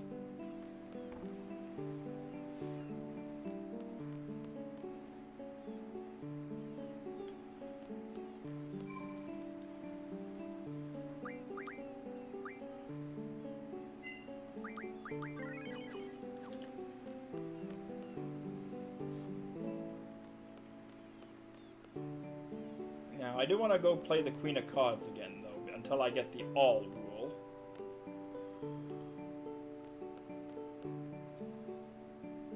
And...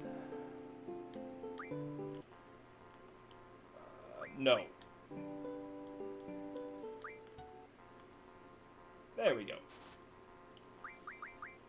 Cypher... oh. Quest the Skill was a freak. Minimog.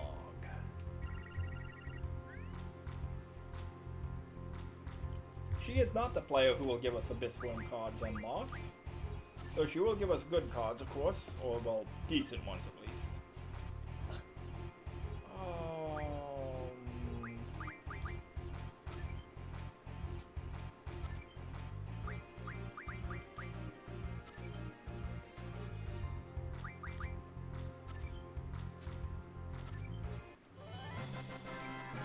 Thank you.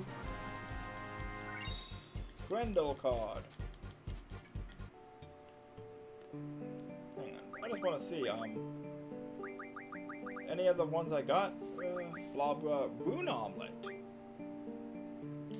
Wonder what that does. Grant, Magic Stone, Buell. Dragon Fin. I think that's necessary for a thing. Running fire. Yes.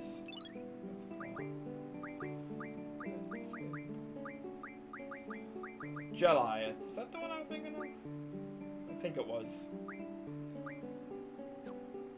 Okay. Just make sure, check again. Again, Triple Triad is the secret to ultimate power.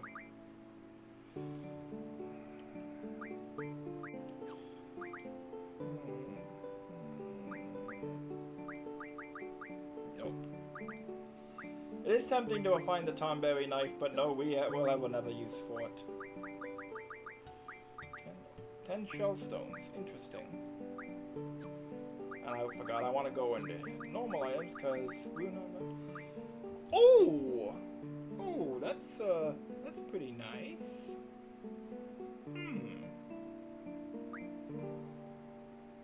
We'll hang on. Well, we'll hang on to it for now. Yep, electrocute. Yep, and of course, deaths. Oh yeah, she already knows it. And Degenerator, which can remove enemies from battle, so another good thing to teach Quistis. And yeah, we can just use all those to teach Quistis various things, various blue magics.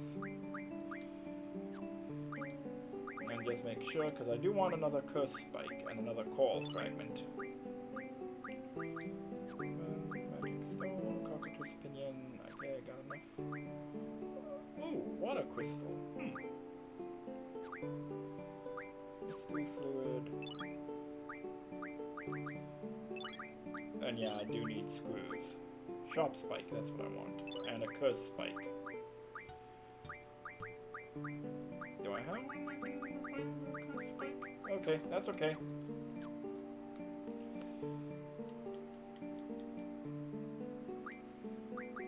And, tent.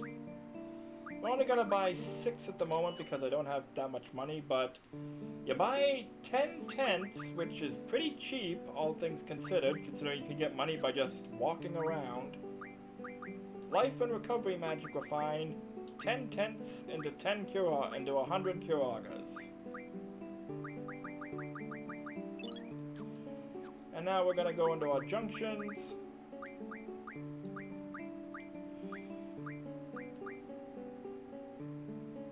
Squall is basically invincible now. Look at that. Squall has almost 3,000 HP at level 12.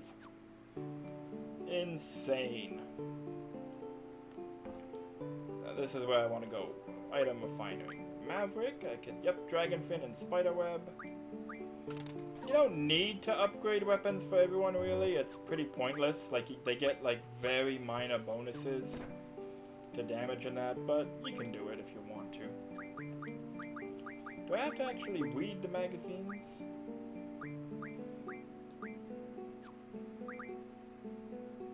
Steel pipe, okay. And screw, yep, well I have screws. Stone piece.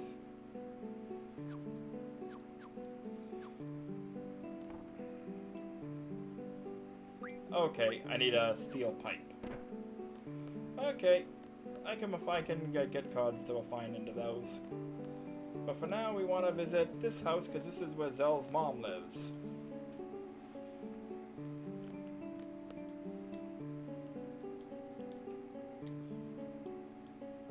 Oh, yeah. I will take care of Zell. But no, I want to play cards. Can I just leave and return to do that? Have I improved? You haven't played me yet, lady. Got some nerve. Of course, she uses the Zell card. And she's a fairly high-level player, so she will often use Abyssworm cards.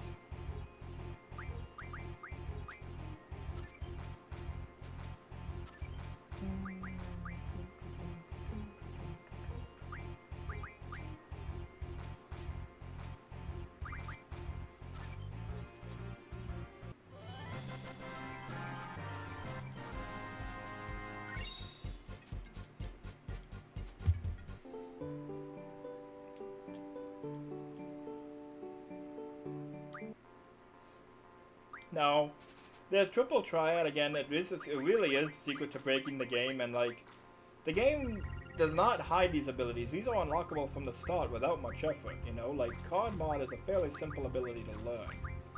So that's why it'd be interesting to see FF8 rebalance to address that, because like, maybe put card mod at a certain GF level instead of right away, you know? So you can't get all this broken crap immediately. But I don't know. Some people will defend it and like, oh, you're not supposed to do that. You're not playing the game right. Those people are wrong. There's no right or wrong way to play the game. And if the right way is to not make use of all the options the game gives you, then maybe the game just shouldn't give you those options. You know? But also, like, people like, well, that's part of the fun of breaking it. And like, you're not completely wrong. Like, FF8 is a very fun game to break, but that still doesn't make it good, you know?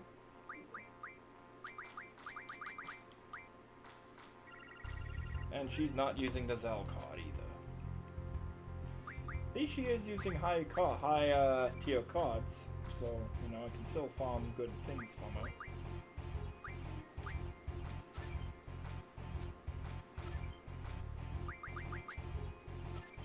Yep, I've won. Easy peasy lemon squeezy.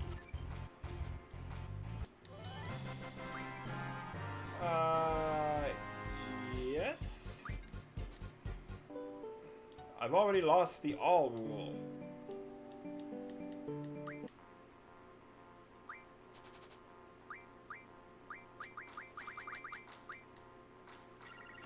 Just give me the Zell card, lady. At least she has Elnoil there.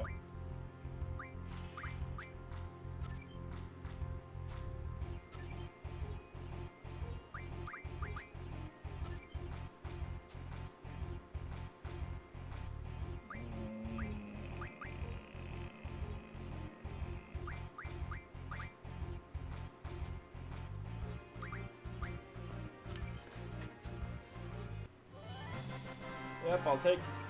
Oh, now I have the all rule back again. Okay.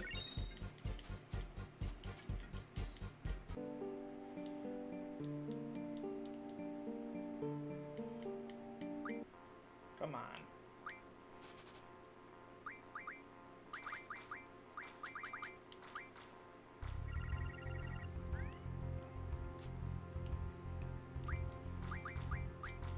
Yeah. I just want the Zell card. Just give me the Zell card and I'll leave you alone, lady. Come on. Don't hold out on me.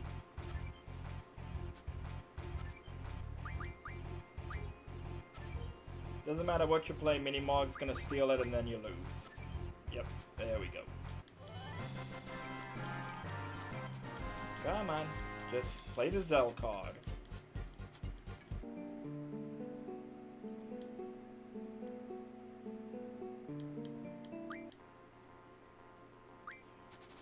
Hey, MC Blackheart, I am having a good stream. I'm right now showing how Triple Triad can break the game.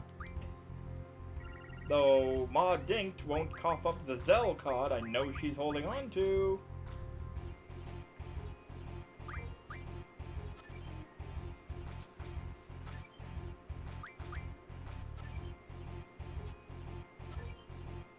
I don't like that.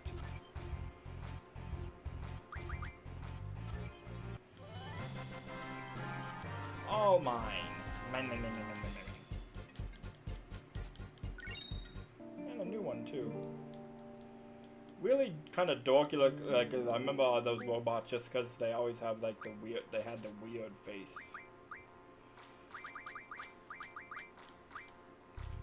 Come on, Ma. Ma Dink, just use your son's card. You're not using it because you know I'll take it. You know, that's what she's doing. She can see my obvious skill and it's like, oh shit, I can't lose my son's card. What would he say to me? I'd be a failure as a parent. And what would I do with my life? Not my problem, Mom. Not my problem.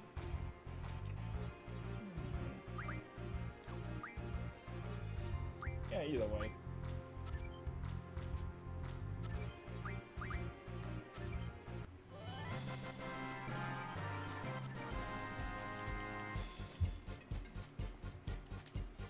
Come on. Just give me the Zell card. Have you improved your game? Because I'm kicking your ass, lady.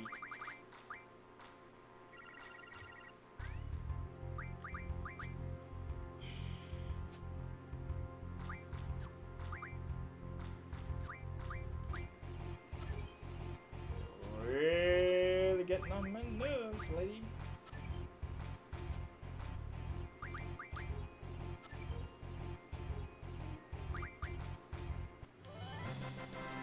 Gimme, gimme. Gimme, gimme. That's 5 gimmies. I'll take them all. Thank you. Come on. Just give me the Zell card and I'll leave you alone. I'll go play someone else. I don't know who yet, but I'll leave you alone for the moment. Okay, seriously, this is just getting annoying.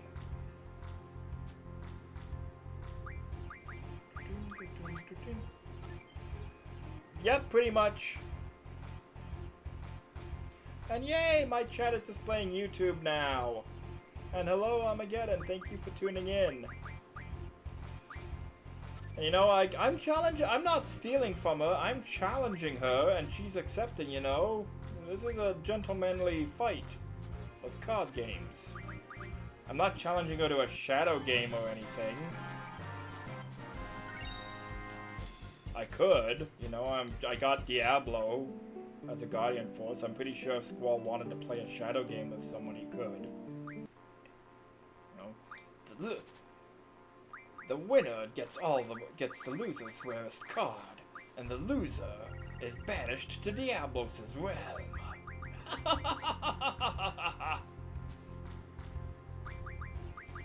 That was my really shitty attempt at a Bakura impersonation. Please don't judge me.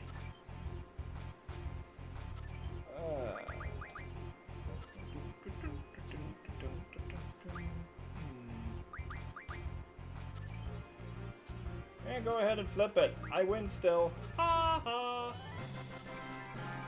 Gimme, gimme, gimme, gimme, gimme.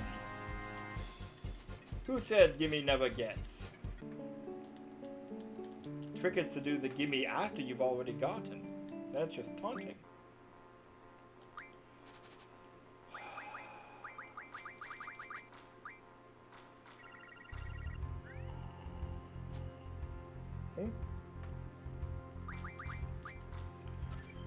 At least she's new again. At least she's using new cards that I can stockpile and may be handy. But still, I just want the Zell card. Honestly, like in all seriousness, I think it'd be funny if an FF8 remake or remaster somehow allowed you to challenge Ultimecia to Triple Triad, and then as a joke, you like have her win the new exclusive Ultimecia card that has like all 9s. You know? And since she's the sorceress and time compression and all that, like, you let her have any card she wants. Why not?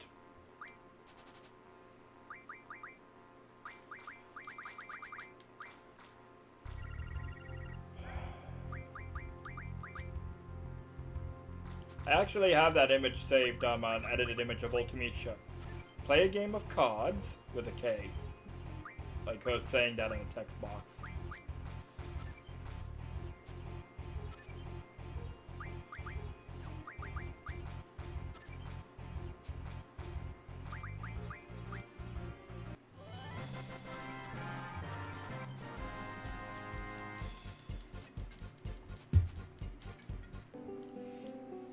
Just give me the Zell card, lady. Can I trade you Zell for him? How about that? I'll trade you the Zell card for the real thing. He can stay home and you just give me his card. No? Okay. Well, I tried. I also remember there's like some minor like controversy, like people have noticed like the Triple Triad images are different in the remaster. Because like the older game like had noticeably different images because they didn't upscale them or couldn't make new ones and that, so they just replaced them. Like the character cards are fine, but like the other ones, like they used like in-game models or they didn't upscale some of them properly. I don't know. I know for sure that Biggs and Wedge's card is different. Because the original card just like had them in portrait. And Biggs and Wedge in this one now, I'm just have like their models there. I don't really care, you know, like, it's not like, the images on a card are not a thing worth getting upset over to me.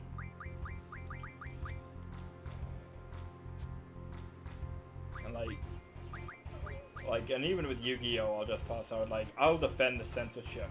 Or at least I would, but they keep doing it these days even though there's no point. Like, I'll just, like, to go off on a brief tangent there, everyone makes fun of 4Kids and the invisible guns and all that, and censoring naked monsters and the magic and the violence and that. But you have to remember, in the 90s and the early 2000s, there were parents groups and religious groups protesting things like Dungeons and Dragons and Magic the Gathering and Pokemon, claiming that they lead kids to Satanism because they encourage you to invoke occult powers to cast spells and control things and that.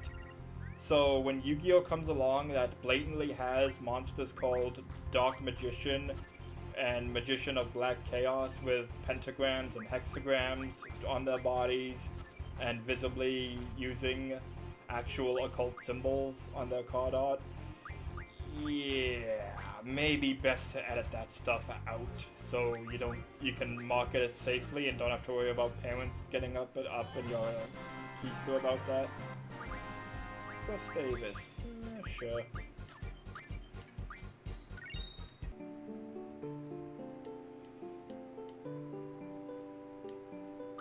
Like, there's really no way around it. Like, it's hard to defend. It would be hard to defend.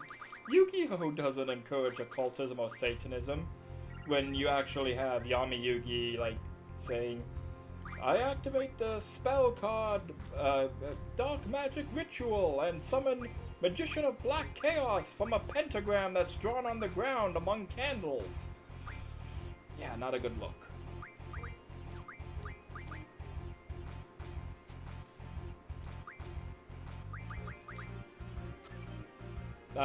But these days, you know, no one cares, but they still censor the cards. And like, with censorship, again, like if the monster is naked, and in the original Yu-Gi-Oh card game, some monsters are just outright naked. I agree, like, put some clothes on them, you know, but these days, like, erasing cleavage lines, who cares?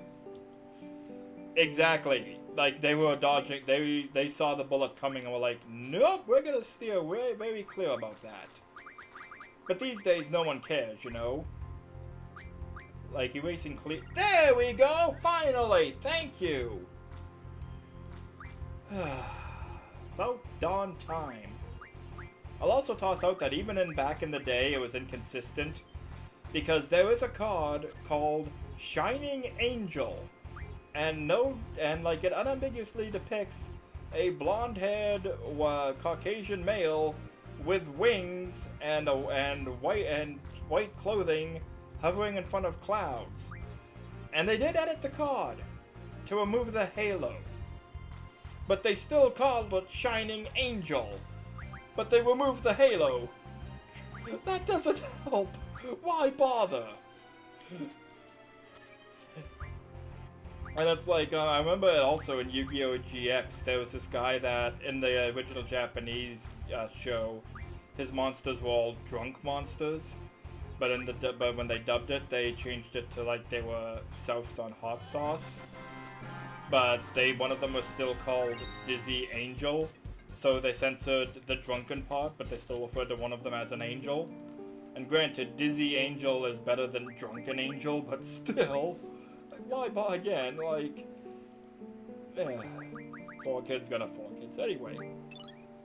Stone Peas, Vampire Fame, Mystery Fluid, Black Hole, Spiderweb, sure. Yeah, why not? I'll take it. I'll find these, cause Magic Stones, hey, why not? Don't mind if I do. Mesmerized Blade, yep. Oh, yes. Yes, please. Specialized Saw Blade, Thrust Davis, Sheer Feather. Creeps, Grendel, Dragonfin, Jelly Eye, Magic Stone, yep, don't mind if I do. Sharp Spike, Dino Bone. Wicked Stone, Dino Bone, Bomb Fragment, yep, I want those. Dynamo Stone, I want those. Yep. Steel Orb. But no, nothing I can... Oh, there we go. Elastoid, Steel Pipe. Thank you. And Tomberry King with 1 more finds into a chef's knife, which I already have. That's okay.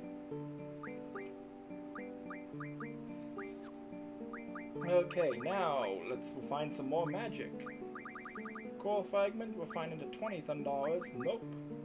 20 arrows, not bad. But no, I will take 20 Thundagas. Thank you. Arctic Wind, 20 Blizzaras, 5 Blizzaras. Yeah, don't mind if I do. Thank you. And Bomb Fragment, thank you. 20 zombies, 10 deaths, 30 deaths, 5 cures, 20 regions. Nah. 3 softs, 3 holy waters. Again, I was saying earlier, like, really, some of these abilities should be locked at higher GF levels, because the fact that you can refine these really good items immediately in the game without much effort, it just completely breaks it. They should not, this objectively is poor design on their part. Just gonna make sure. Okay, she already knows it. Yep. Okay, let's, go into junctions, make sure we have everything maxed out. No, not maxed out, but see what our options are. Is Blizzaga or Thundaga is better than water, but I'll hang on to it for now. So I will take Blizzard off Elemental Junction because I just don't need it.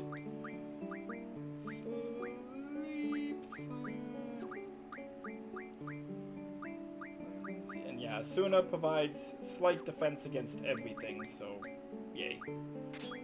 Magic Blizzard.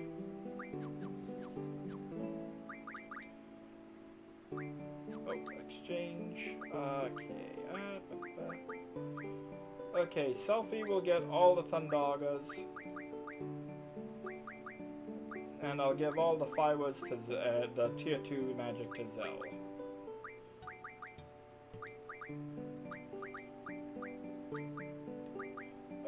Okay. And Selfie can have the tier 3 stuff. I'll take the sleeps. What do you... Oh, wait, because we're full up. Alright.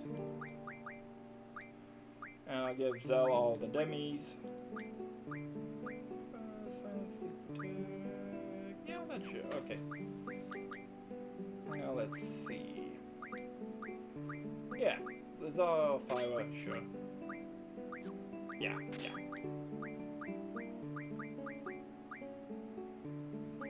Yeah, dummy judgment is pretty well there. Of course, the tier 2s are better, but still. Oh, yeah, that's what I'm talking about. But yeah, off screen I'm gonna, like, I'll be walking around to farm money and doing the seed exams, and then I'm just gonna buy a bunch of tents for everyone to max out their Kiragas.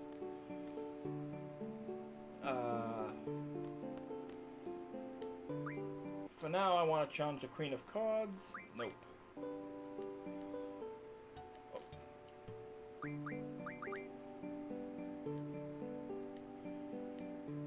No.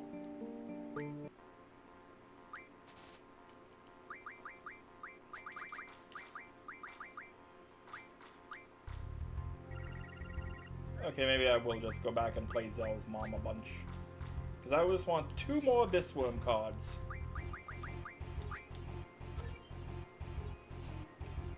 And I'm gonna, once I get those, I am gonna cut it a short stream because I won't get into details. A lot of, if you've seen, follow me on Twitter, there's a lot of personal stuff going on. It's just, I've had a busy morning.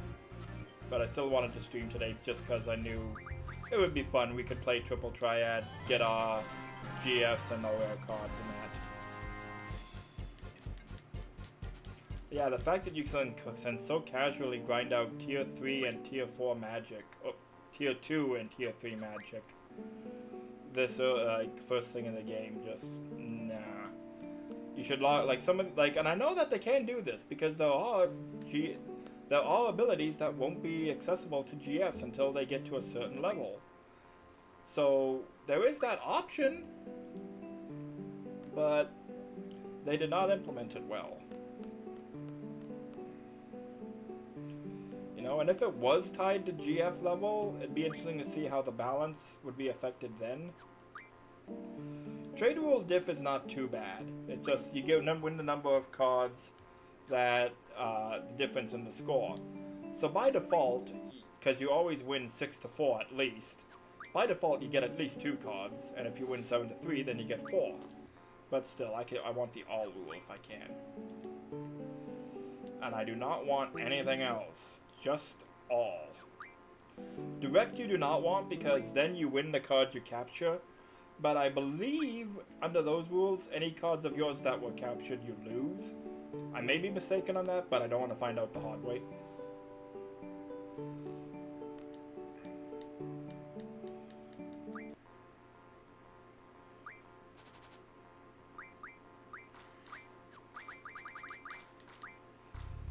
Okay.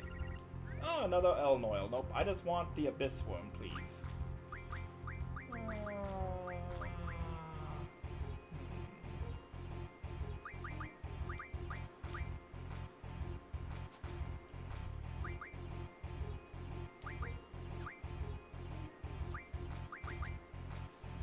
Just need to win by 1. Just wait for my opening. I think that's it. Yep. Oh! Double capture. Very nice. Yep, there we go. I win.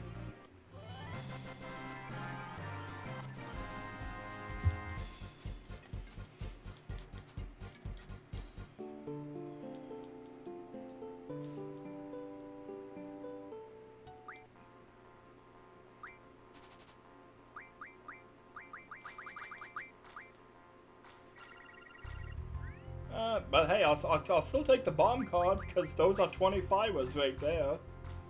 Well, you know, maybe if like the cards were found in lower amounts, you know, like instead of 25ers you get like 2 5ers. Though that would really crimp it.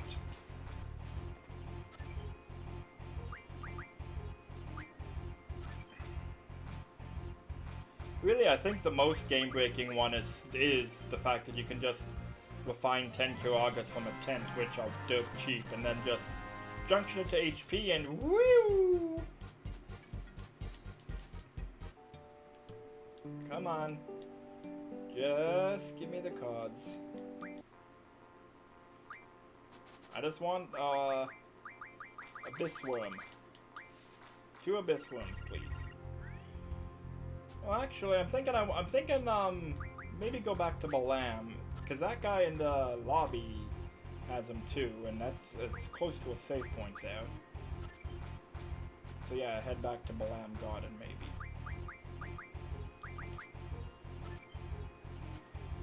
And yeah, with these rare cards, you just demolish everything.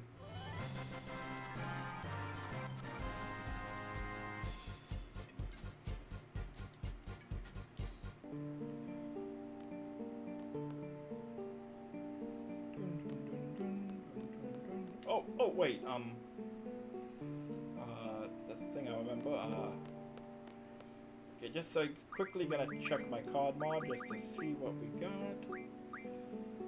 Bomb Fragment, Dino Bone, Healing Mail, wonder what that does. Sharp Spike, yeah, sure, why not. Wendigo, Steel Orb, sure. Imp, one will find doors and stuff. Right? Fury Fragment, I believe that's needed for one of Zell's weapons. Asteroid, Steel Pipe, yep, I'll take more of those. Fast Ammo, sure. Oh, Marlboro Tentacle! Oh, yes, don't mind if I do. Yeah, anything lower than a GF card, you can convert that freely because they're not unique. Oh, there we go. Mesmerize Blade, Cutting Trigger. Zell Maverick, yep. Slaying Tail, Sharp Spike, Magic Stone, sure.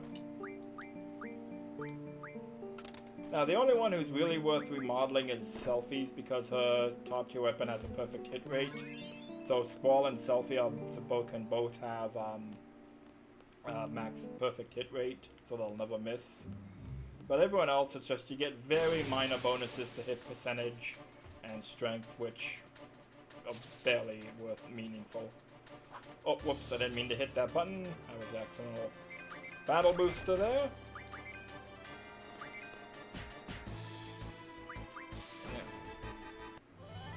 I do love, I think the cutting trigger is my favorite design, because also the next one up is the flame tongue, and it's just a neat design.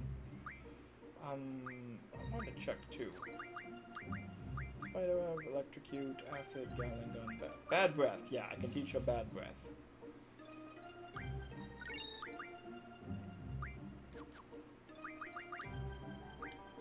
Again, chicken. Thunder. Arrow. Arrow. I could. Arctic Wind. Lazara. Zell already has 100 though.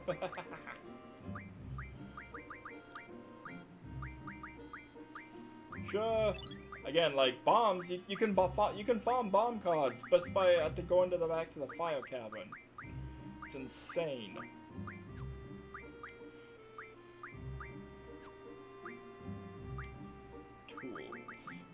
Aura Stone.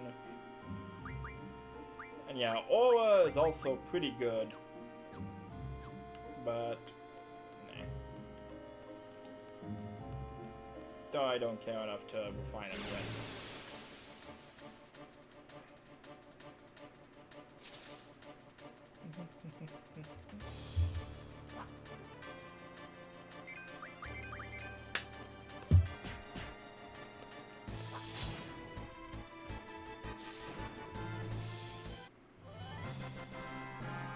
I also love how Selfie upgrades from Nunchaku to Morning Stars.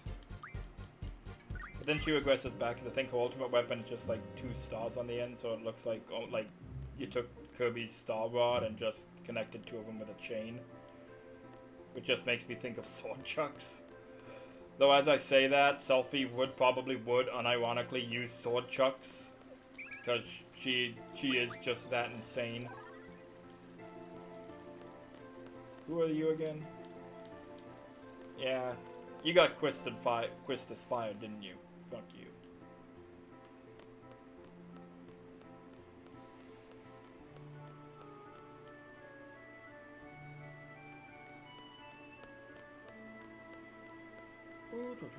Long walking. Welcome back. Again, like, all this, the wait into the garden main thing from the gate, like, can't we just exit from the world map, like, into that entry gate, you know? I know it's a nitpick, but still. Yes, let us play.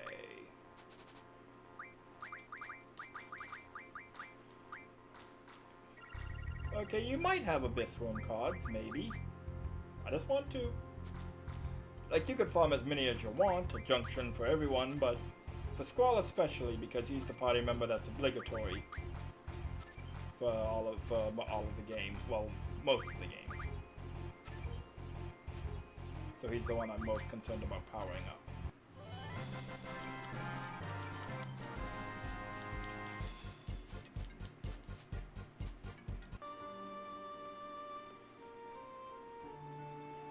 Yeah, I'll be grinding for money off screen, but like I said, but by that I mean I'll just be running around in a circle and taking the written test to improve my seed rank, which is not worth showing on screen. It's basically like a multiple choice quiz, and of course the answers are well documented online, so it's nothing. It's not worth showing.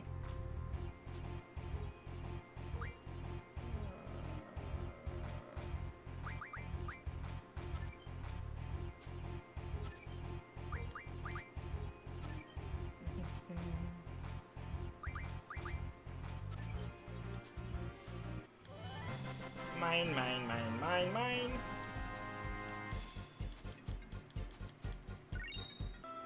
And I got It's weird that they differentiate between the two types of Fastolacon. I think it's because there's actually two types in the game, and they are called Fastolacon and Fastolacon F.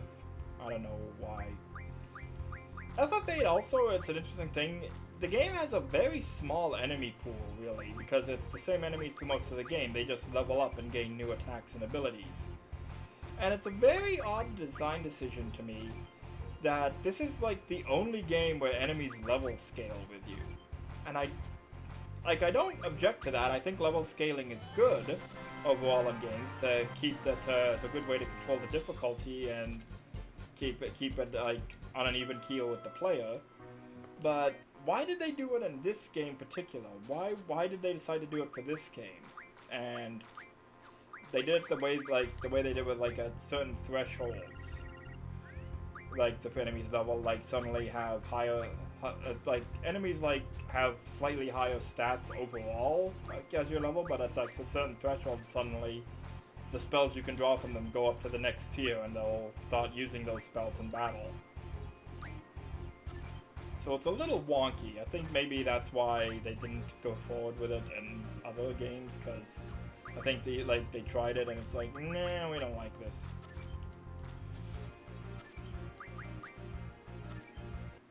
I also say it's the only game where enemies level scale you. I think FF16 does the same thing. To an extent, anyway. I'm not sure.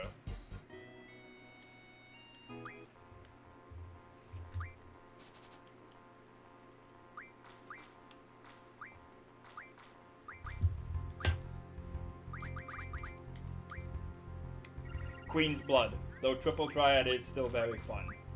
And both are way better than Tetramaster. I saw someone, was it Clara Obscura, I think? Someone may mention that they make a reference to Triple Triad in it. And it was, someone talking about playing a game of cards that they refer to as a double dyad. And it's like, okay, that's cute. You know the card game is iconic when other games that are making references to it. Yeah, I prefer Queen's Blood, but Triple Triad's fun too. I love playing it on the Final Fantasy Portal app, but they shut it down. But honestly, even then, it was like, you only had 15 opponents, the main protagonists of the games, minus Clive, and you could only play them at 3 difficulty levels. And there were also a lot of restrictions on the cards, like Terra's portrait, sprite, and her SD art were all cards, and also her Dissidia render, but then it's like, there were other FF6 characters who didn't have cards of their portrait, and some had cards of something else, then a mono art, but Terra didn't. So it's like okay, so like 6 or 7 characters have their portraits as cards and the rest don't, but they have their SD art as cards and the rest don't instead. If you're playing Triple Triad on the Portal app, you're playing it so you can put together a deck of your favorite character. You know, so if I want to run a deck of 5 Terra cards, why can't I run a deck of 5 Terra cards? Come on! It was really fun though while it lasted. I just, pay an intern a couple $100 and say, go home over the weekend and code up a bunch of, code up a bunch of new opponents, you know? How about the villains? Here's some stock artwork of the villains. Add them to the game as new characters and extend its longevity for years. But no, they didn't do that. The road not taken. At least we have FF8 though.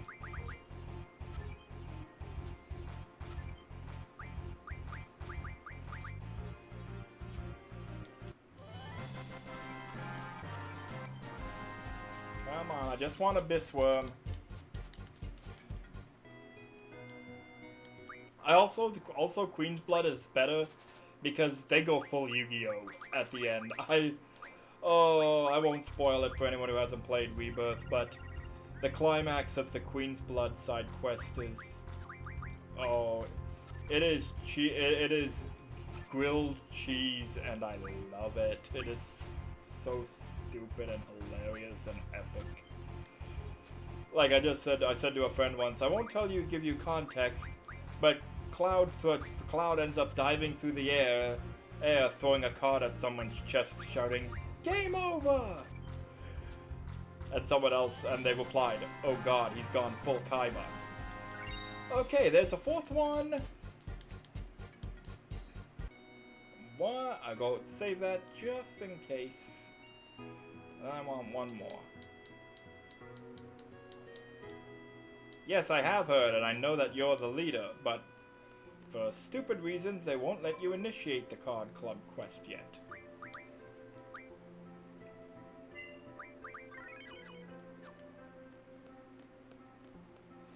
Like, really, all the relevant NPCs are at Balam now.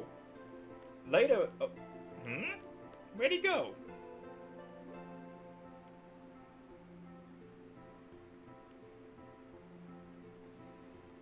Is he a ghost?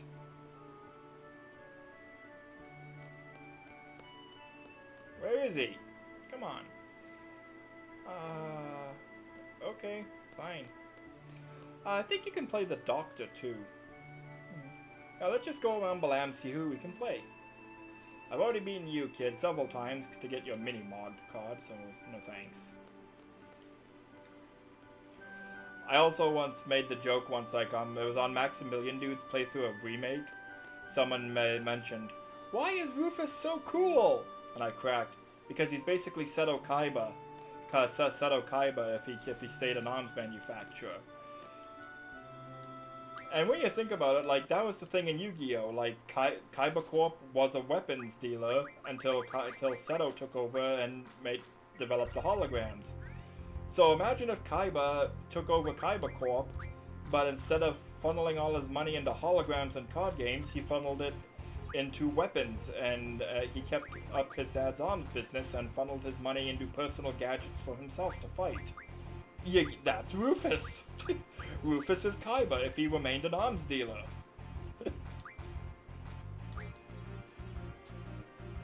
He's even got the white coat.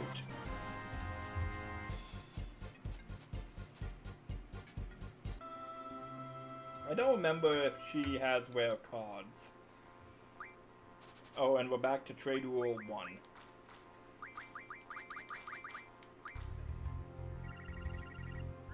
And by rare cards, I mean like unique cards, like the character and GF cards. I don't think she does.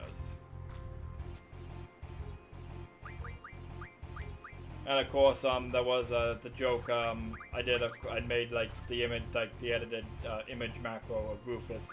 Screw the rules, I have money. Which once again is actually on brand for Rufus. It's not a joke if it's accurate. Okay, you surprised me for a moment there. But it's okay, I still had a 2-point lead. Sure.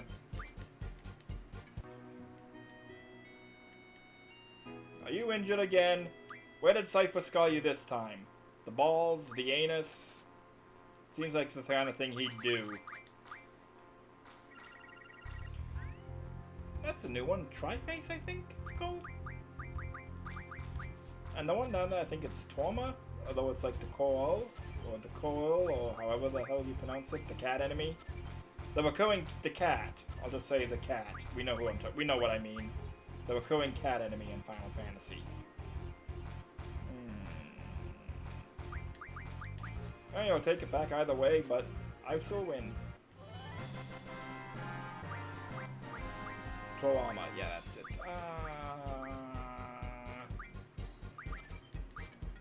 I think Tri-Face refines into a curse spike, isn't it?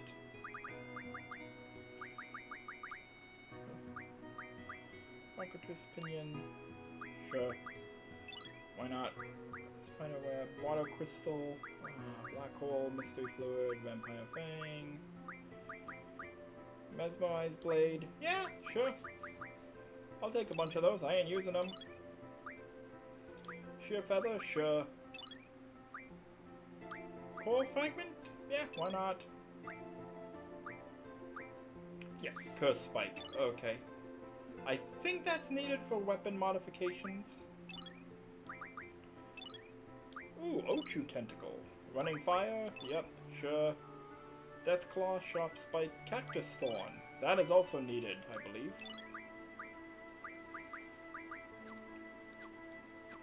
I won't go into refining though until I get my 5th Abyss Worm, because there's still a lot more cards I can modify.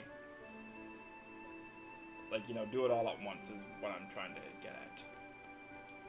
Can I challenge you? Nope, nope, you're just... I can walk through him, I can't talk to him, and I can pass right through him. That must be a ghost.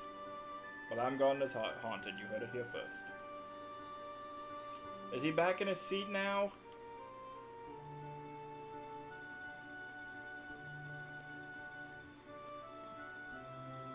It is awkward, like, you can see the characters moving on certain screens, but... Okay, now he's back. Did you go to take a piss or something? Well, actually, maybe he did. Maybe he just went to go to the bathroom and now he's back. I can't leave my post sitting on this bench. What if someone wants to play card games and there's no one around for them to challenge? Like, there was that kid running by, but, you know, he's busy jogging. I think the other students here are just ghosts.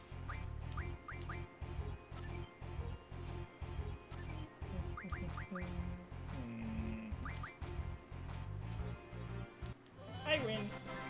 Oh, and we're back to the all rule. Yay!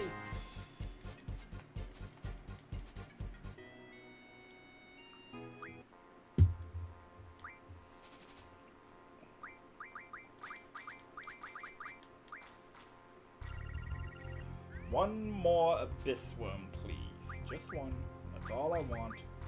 Although once I get that, I do want to go back to Balam then and just check the weapon shop one more time.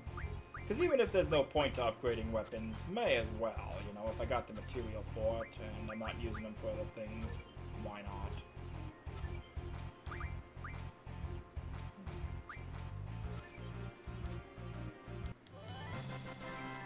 Mine, mine, mine, mine, mine. All for Drakey.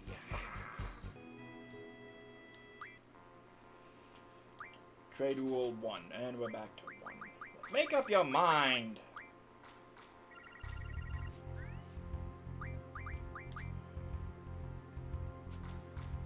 And yeah, if they make you go first, just play something like Diabolos in the one, or Ifrit in one of the corners so they can't possibly capture you. I go with Diabolos because 3 and 5 they might be able to, but 2 and 6 I could use to capture and reliably, you know? Like, they're both safe in the corner, but Ifrit could be used elsewhere, hypothetically, if I need it.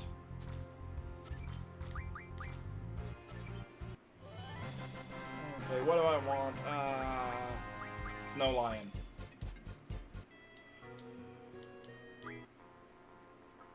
Do you have any Abyss Worm cards? Come on, dude.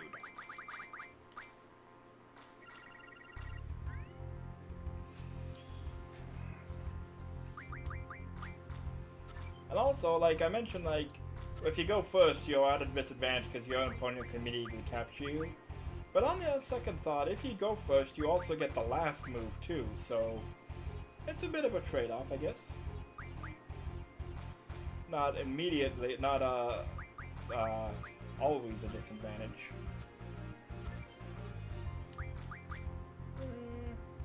You'll capture it, no matter which I play, but don't matter.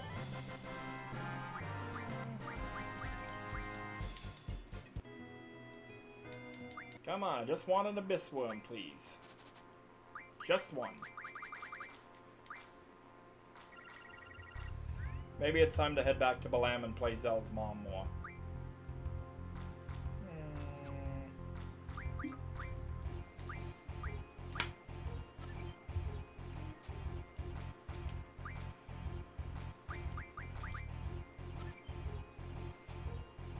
Yeah, I think I will actually, because she does use higher ranking cards more frequently.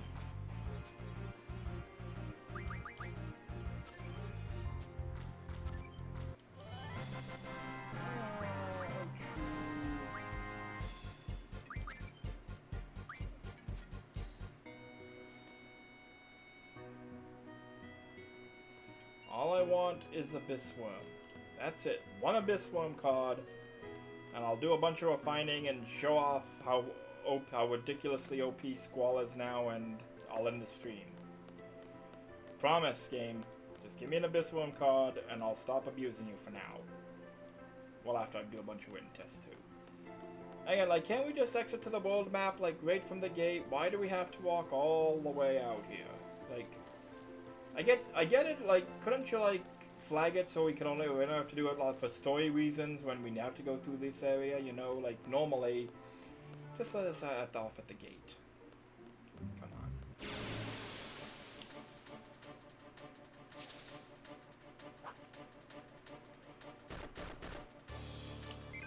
Actually, just one.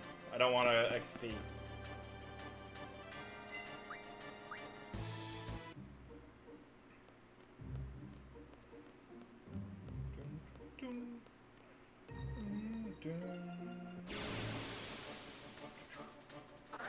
Hello, yep, this is Final Fantasy VIII. I'm just trying to grind up an Abyss Worm card for a complete set of tornado spells, so I can make Squall as OP as I can. FF9? On Twitch it says that? I'll have to check that. I recall I've had problems before. I said it as Final Fantasy VIII here. Well, if you want to check out my YouTube channel archives, I did actually stream FF9 last year or the year before with Maguri mod, which was a blast. Maguri mod is amazing. At least both games have card games, but FF8 is much better. I did find Tetramaster surprisingly addicting in FF9, but it's still not very fun. No.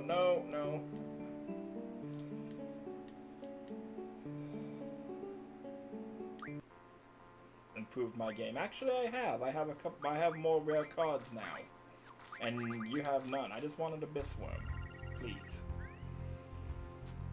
I'm not gonna bother going to the Queen of Cards to get the all rule back. It's fine. It's fine. I just want the Abyss Worm.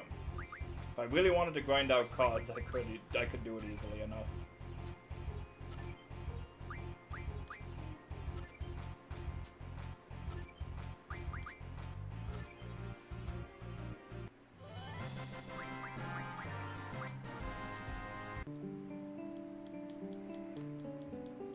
Come on. Just one Abyss Worm card, that's all I want.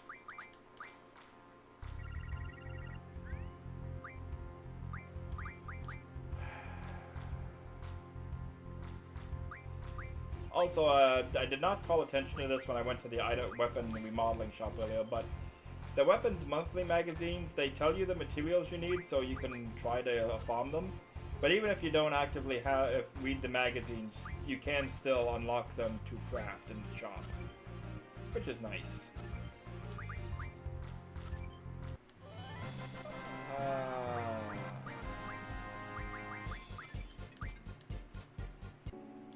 Just give me the Abyss Worm card and no one gets hurt. Zell? Oh, and we're back to the all rule now. Make up your mind, game.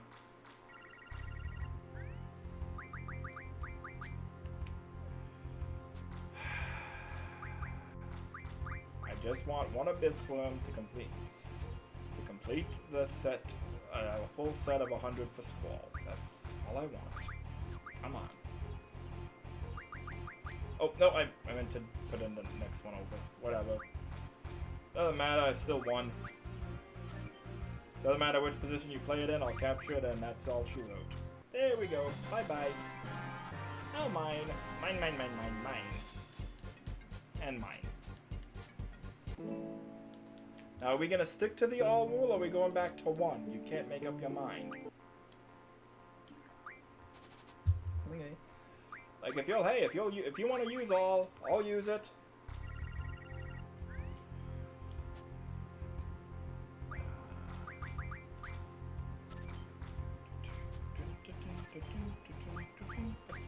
I also love when Dissidia Duodecim came out and they put this in as one of the soundtracks you can use while fighting. I think they call it Shuffle or Boogie, or Boogie Shuffle or something like that. I can't recall the actual name of the track. But yeah, you're gonna have the triple triad theme playing while you're fighting. I actually did want to think it'd be funny if someone made a mod of Kuja for Duodecim, because Kuja, the orbs around him are part of his model, so they can be swapped. Like someone put in Sora with Keyblades for final form. But I think it'd be funny if you modeled it, if you modeled Kuja to have cards around him and be Luxord. You know, throwing the cards around. Shuffle or Boogie, yes. Thank you. That's what I thought.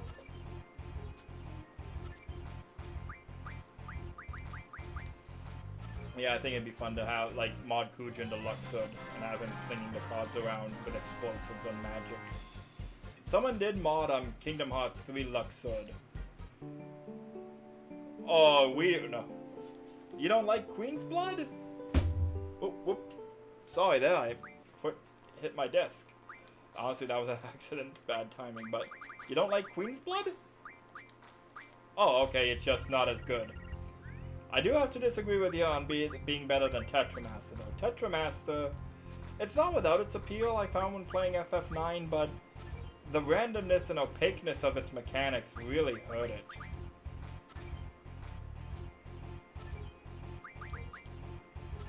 Like even FAQs on GameFAQs of people who have like studied the game and written this stuff and researched it are like, I don't know how this game works. Yeah, I think it's random. It is definitely fun though. I remember surprisingly playing a lot of the card masters in Memoria. Because like once you get to the end of the game and you have the rare cards, you know, hey, why not? Everything's broken now, why not do it? Also, I said like half an hour ago I just wanted to get one Abyss Worm card to end the stream. And we're still here. Yeah, I think that's like one of the modern debates now. Triple Triad or Queen's Blood. Because people did love Queen's Blood. And I think the developers have already confirmed that it'll be in Part 3 too. Which, hey, I'm for.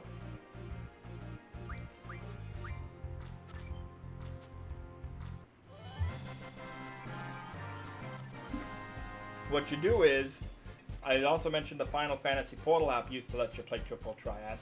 What you do is you come out with one Final Fantasy card app that lets you play Triple Triad, Tetramaster, Queen's Blood, and throw in a digital version of the Final Fantasy TCG for good measure too. Now we're talking. I'd play the hell out of that.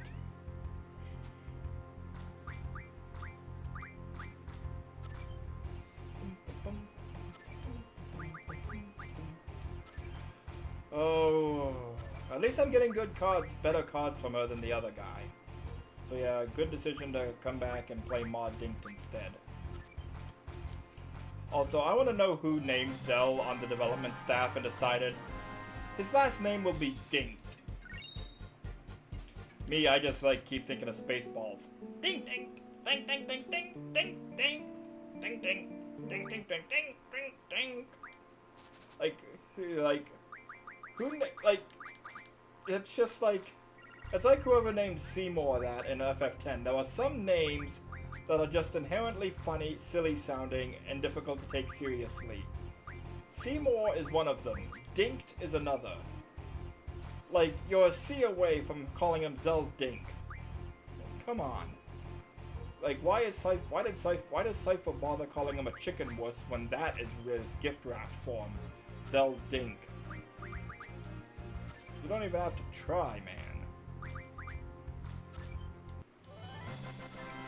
I'm just looking for things to talk about now because I just want the Abyss Worm card so I can end this. Come on. Again, at least I'm getting good cards. And also, I have noticed though, I mentioned before, I think they changed the images for the remaster. You can actually tell that they like screen capped some the models for it in places. Because you can kind of see like the edging on them, if that makes sense. Like, as someone who's taken screenshots from a model viewer to upload images to the wiki, if there's like the artifacting along the edges that give it away that this was screen capped from a model viewer, and you just like deleted the background. It does not have real transparency. Like the Fastolicon card there is a prime example of what I'm talking about. And you can see it with the Red Dragon too. There's some of the edges, there's just a little bit of white bleeding in. And here especially, that's bad.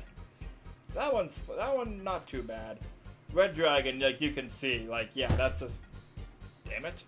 That's a screen cap, that's a screen cap. That one not too bad, but you can tell with the blades. The artwork cards look better because they just took the artwork. I think the original cards were like, I don't know where the images on the original cards were taken from. I think they're concept art. I'm not completely sure. So I don't know why they didn't just do that, or take the original images and upscale them. Elmoil again, like very obvious that is like screen cap from something, and they erased the white because again you can see it along the edges.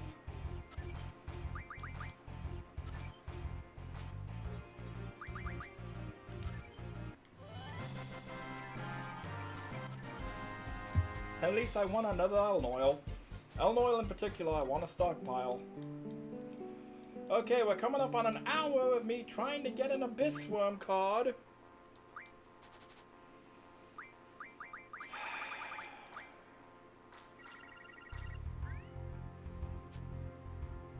Like, how many cards does your mom have, Zell? Seriously. Like, I am clearing her out. Sooner or later, she's gonna have to play an Abyss Worm card because she's not gonna have any left. Also, reading my walkthrough, old me 15 years ago makes an interesting point. Despite this game being so popular that it's played the world over with regional rules and all that, no one in the universe sells them. Like, you can't go buy a Triple Triad booster pack from a shop anywhere. You never see anyone manufacturing them or selling them. So where do the cards come from? How do people get more of them? Is there a finite supply, and all the cards that are in existence are being traded around and won and shifting between players? Which is plausible, maybe, but just something curious. Not a complaint, just something I'm noting.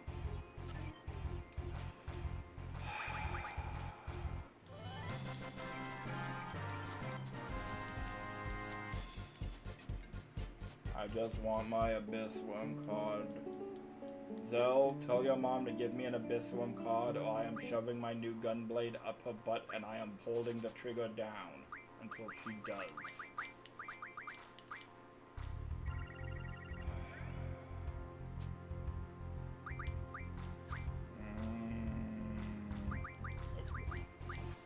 I was thinking Quistis maybe because I won, but no, then she'd capture it back. Oh, she still captured it back, so...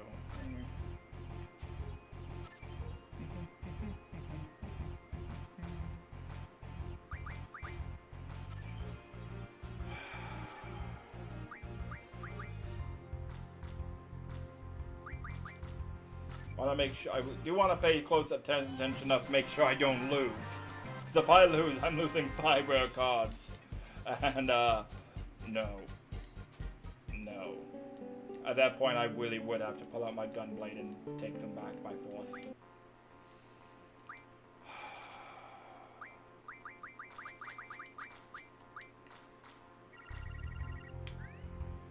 Still no Abyss Worm.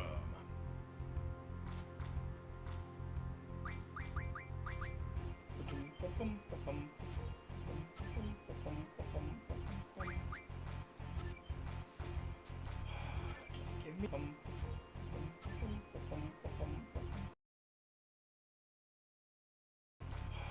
Just give me an Abyss Worm card, lady. Come on! Seriously!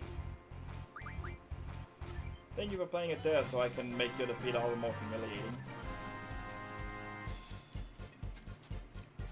And yeah, the creeps, like, that's an enemy that you don't meet until much later in the, well, not too much later, but it like just appears as like a black shadow on the wall, but then it lifts up its head and you just this grinning shadow. It is creepy.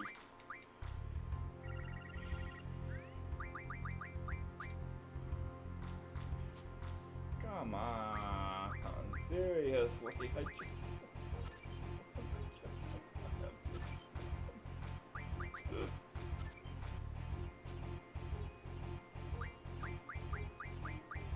Yeah, I ain't falling for that.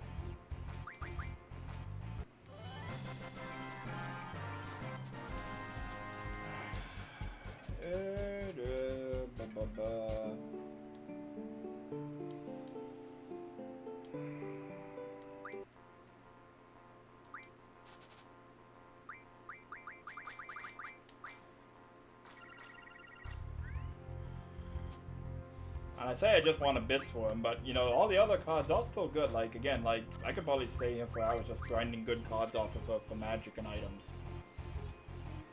Which, again, is, you know, for some people, that's part of the appeal of FF8, using triple triad to break the game. And as I said before, like, again, like, people who have talked about FF8 and how easy it is to break the game, I've seen them defend, well, you're not playing the game right. You're not supposed to do that, you know, or you gotta go out of your way to that. Like, if it's not meant to be done that way, then why did they let us, you know? It's like if you were playing FF1 and they sell tier 3 magic at the first shop in the game, but just charge ludicrous amounts of gil for it. But if you wanted to, you can grind out money and buy them in the first shop. Like, that is it, like, you can't defend that because they're still making the developers still made the choice to allow you to do that.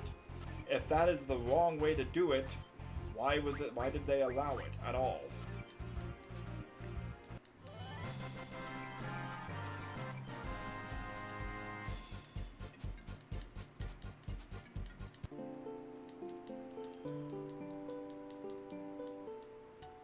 I also find it interesting that there's a little bit of an interface spoiler here, with how, even though she's no longer in the party, you can still modify Quistis's junctions and refine new weapons for her and that, but you can't for Cypher. So it's like, clearly Quistis is going to be playable again at some point, but Cypher isn't. Okay.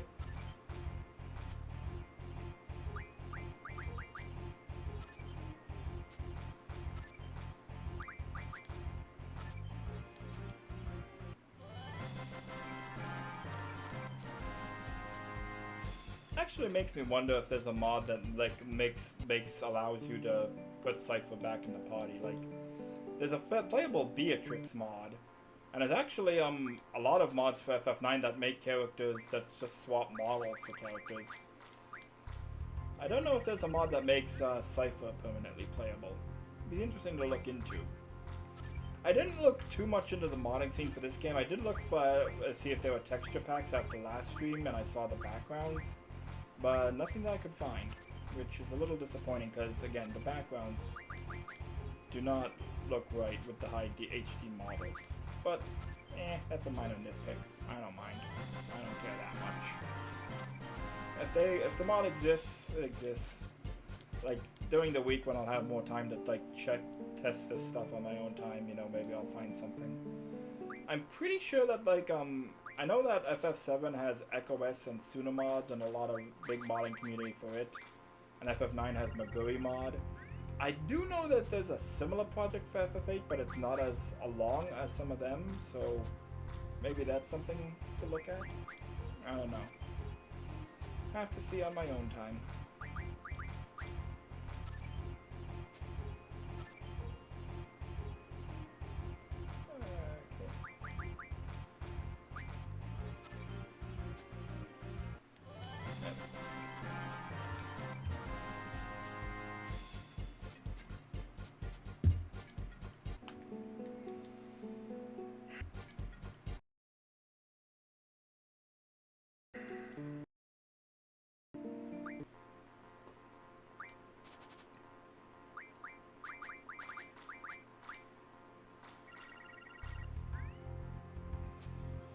I just want an Abyss Worm, lady. Like, seriously. Like, this is getting absurd. She's playing all these rare cards and moss, except for the one I actually want.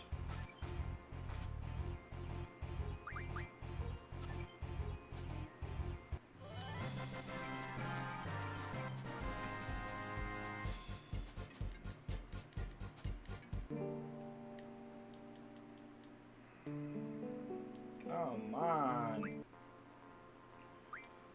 Just give me Abyss Worm. Give me a moment.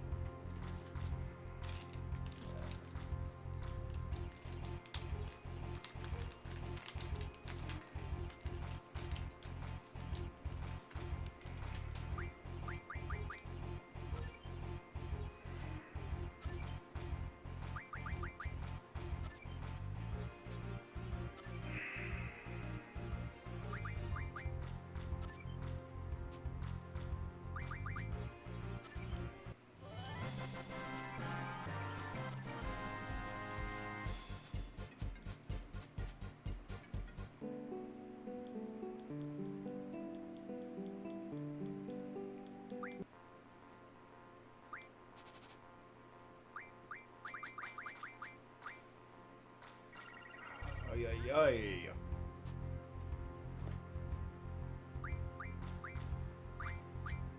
I'm slumping and slouching. Because I'm bored and tired and I just want my card.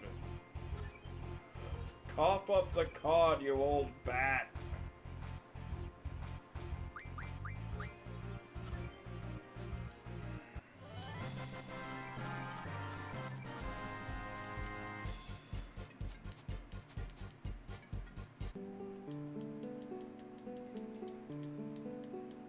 Have I been playing her all stream? Is this just all the game is now? Challenging Zell's mom to triple triad over and over and over and over and over and over and over. The answer is yes. This is the FF8 remake here. Endlessly playing Zell's mom in triple triad to decide the fate of the world. Because we need 100 tornado spells so we can pump up our strength enough to defeat the sorceress. And the only known source is Zell's mother. So we have to play triple triad over and over until she agrees to hand them over. Because who cares if the world is doomed or not, as long as she gets to hang on to her card collection.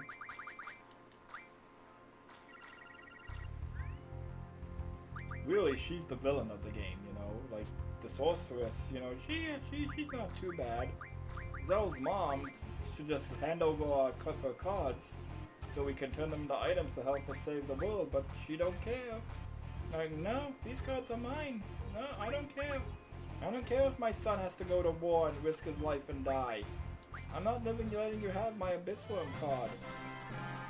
I'd say you can pry it from my cold dead hands, but if you kill me, I'll just become a zombie and challenge you again.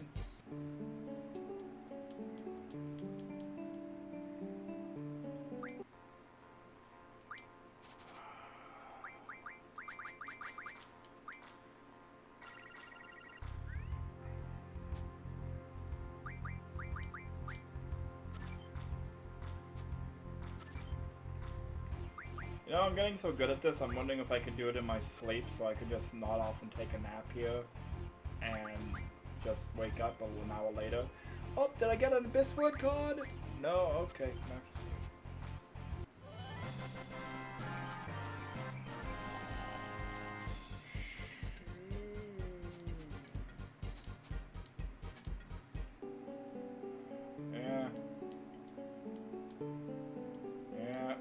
Yeah, I could beat this old bat in my sleep. Watch.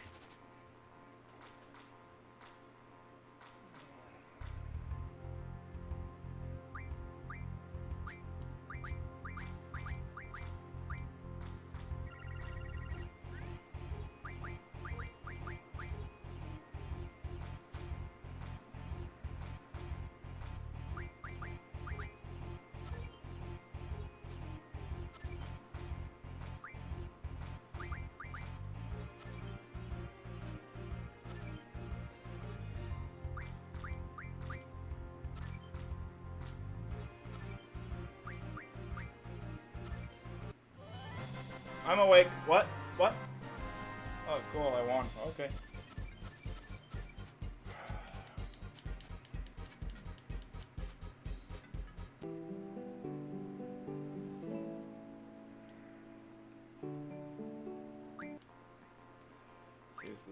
Seriously, like, it has been an hour now. It's been a full hour of me playing people in triple trad, trying to get 2 more Abyssworm cards.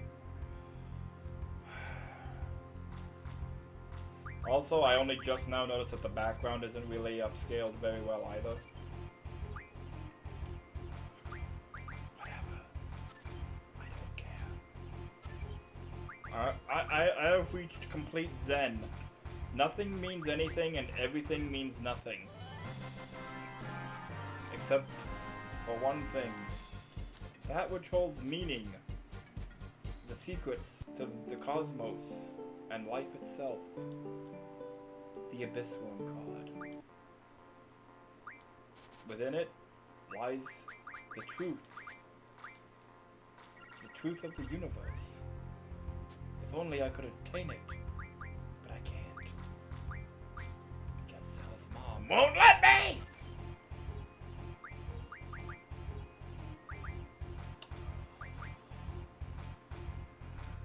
Now you pissed me off. I don't like that. Mm-mm.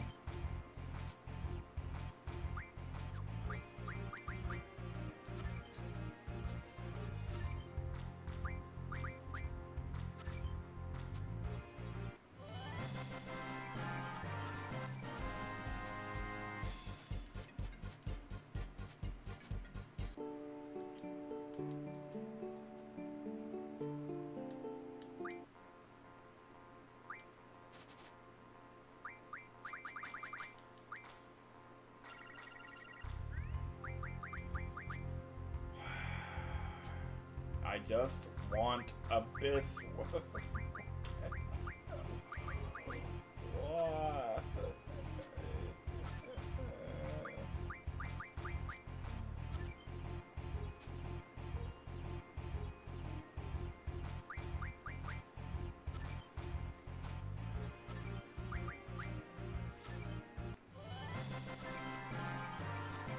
Like, she's playing everything but Abyss Worm now.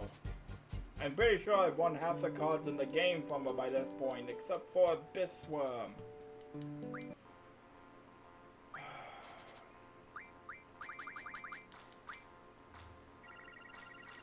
She does play it because I farmed it from her on previous playthroughs, and I'm pretty sure I got one before.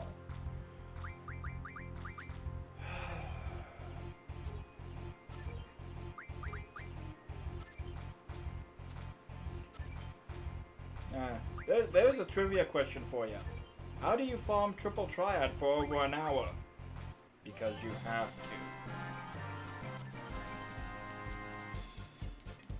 Granted, I don't actually have to, but at this point it's the principle of the thing. I just want a damn Abyss Worm card.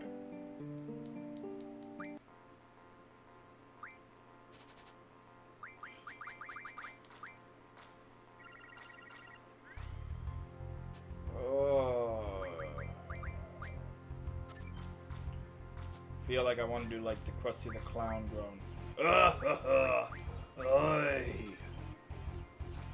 Actually, that wasn't too bad, I think.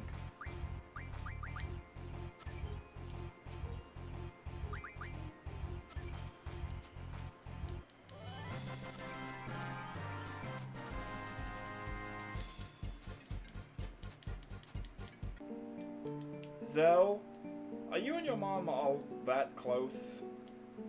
Like, I'm saying, if there was an accident and she was suddenly immolated in her kitchen and burned down, leaving nothing but ashes and a single Abyss Worm card, would you miss her that much?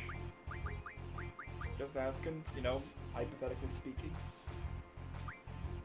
Accidents happen, you know, you know, it's tragic, but sometimes there's nothing you can do but mourn and take the card that she left behind.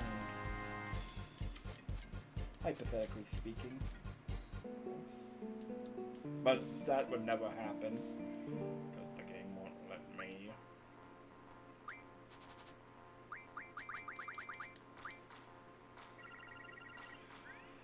No, I got the Zell card, now I want Abyss Worm! But you won't play that either! I'd say I've slowly been going insane, playing her for almost an hour straight, but going insane is really a misstatement when discussing my mental state. I went insane a long time ago and brought back souvenirs. Pretty sure I'm on the frequent flyer program. Another Elm Oil, I'll take it.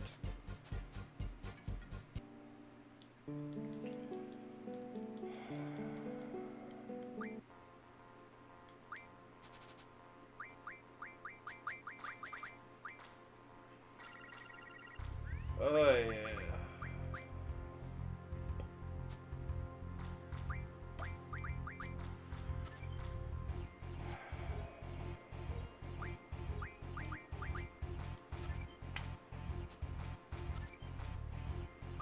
Sure. Do what you like. You can't win. Like, honestly, I really do feel like I could beat him in my sleep. Like, it feels like I would have to actively try to lose or get extremely unlucky in her opening hand. Have I improved my game? I really do want to kill her for that. Like, how many times have I beaten you now, lady? If there's an achievement for winning 100 games of Triple Triad, I'm pretty sure I'm gonna earn it this stream.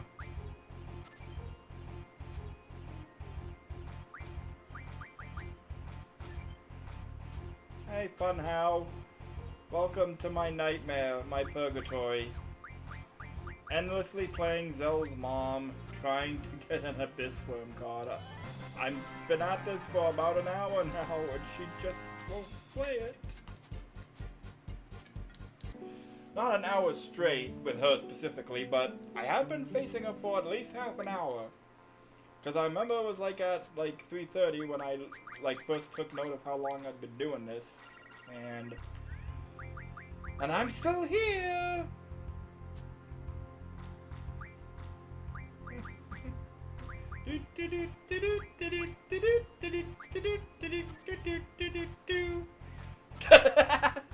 I know, right?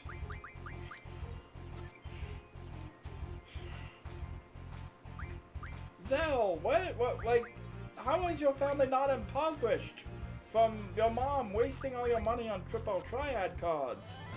Oh, right, because no one in the game world actually sells them inexplicably. When I'm done this, I actually want to go back and see how many times I had to beat her to get an Abyss Worm card. I have to note that for posterity. Because again, she's playing all the other high-level cards like Biggs and Wedge, the Tonberry King, Elnoil, Hexadragon. She's playing everything except the one rare card I want.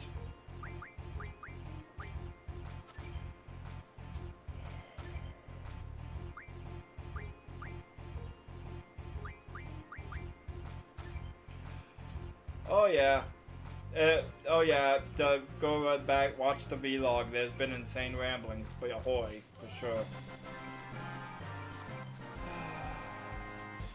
Really, that describes like commentary on the game most of the time anyway, you know. What's Drakey talking about? Yeah, some insane rambling. Okay, so same as usual. Oh, and we're back to Trade Rule 1. I'll take it as long as the 1 is Abyss Worm. Like Iron Giant, T-Rexaw. Where's the Abyss Worm?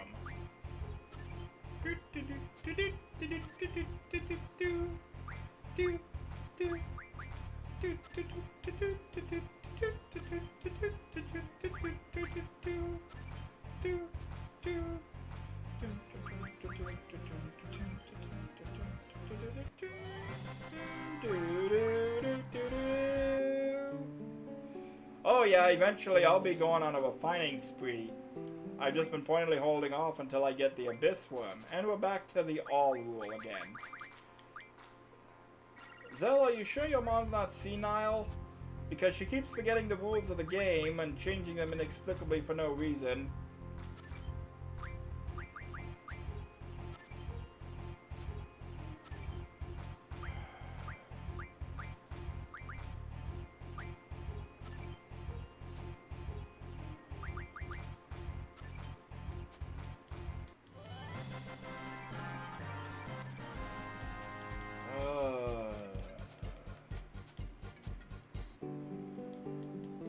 Honestly, I'm kind of I'm almost afraid to see like how many cards I farmed from her at this point that can be refined into high grade items. Way more than I intended. Like I just wanted an Abyss Worm and that was it. But I'm getting Malboro and the Dragons and all these other rare cards that I know can also be turned into good stuff. And it's like, I just want an Abyss Worm, you know? That's it. I just want an Abyss Worm card. Is that why?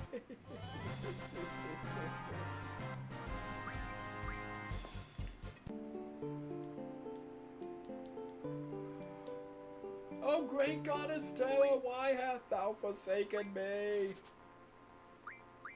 And yes, I said Terra. I worship my own holy trinity. Terra, Earth, and Lightning.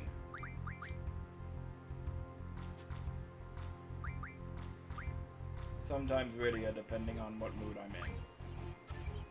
Yes, I do. I want a complete set of 100. At this point, is it worth it? Really not. Yeah, that's about it.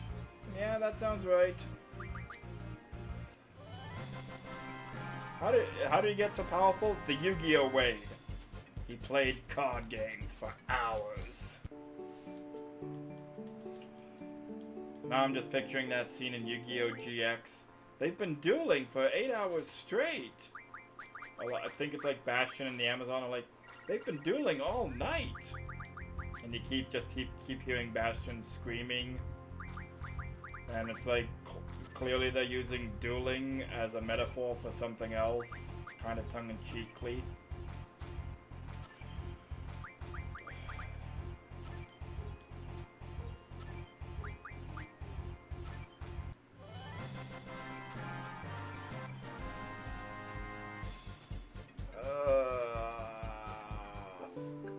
Just one abyss worm. You want to know what's funny too? According to Restream, I don't know if this is accurate. Restream is not reliable, or the OBS interface. According to the OBS interface, I have 8 viewers right now, which is honestly a record for me. Just playing triple triad and rambling insanely because I can't get the one card I want. I don't know if I'm proud or so depressed about that. Really, story of my life. I have an achievement. I'm not sure if I should be depressed or proud.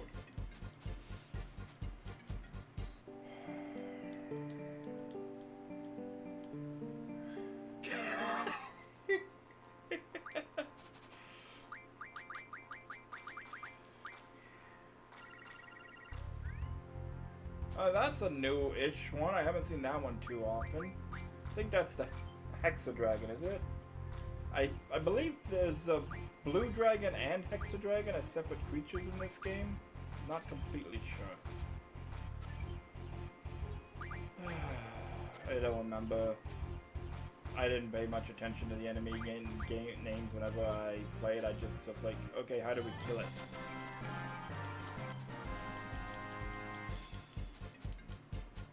Also, I'm inexplicably remembering when they talk about the card crushers and bastions with White Magician Pikiru, which is like, dude, that's lolly. What's wrong with you? Like Chumley's was Dion Keto, and you know what? Not for me, but sure. Cyrus's was Dark Magician Girl, because of course it was. But White Magician Pikiru, okay, sure. Okay, we're not gonna ask questions because we don't want the answers. Ay, ay, ay, ay.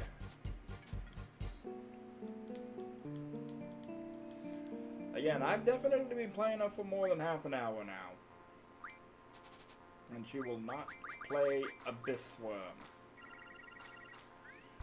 I know she does, but she won't against me.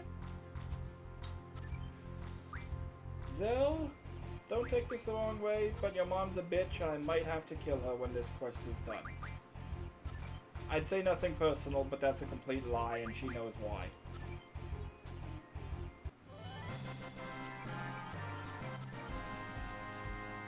Also, I just noticed that the fire icon on Ifrit is very obviously edited from a scaled up screen cap because it has some very definite artifacting around the edges.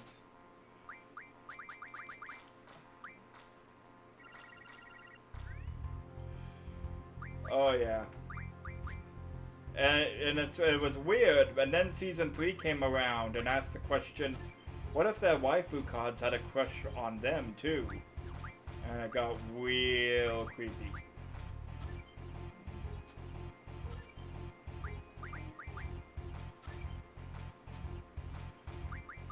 Then of course Yu-Gi-Oh! Arc-V came around and said, What if the waifu cards could actually interact with humans?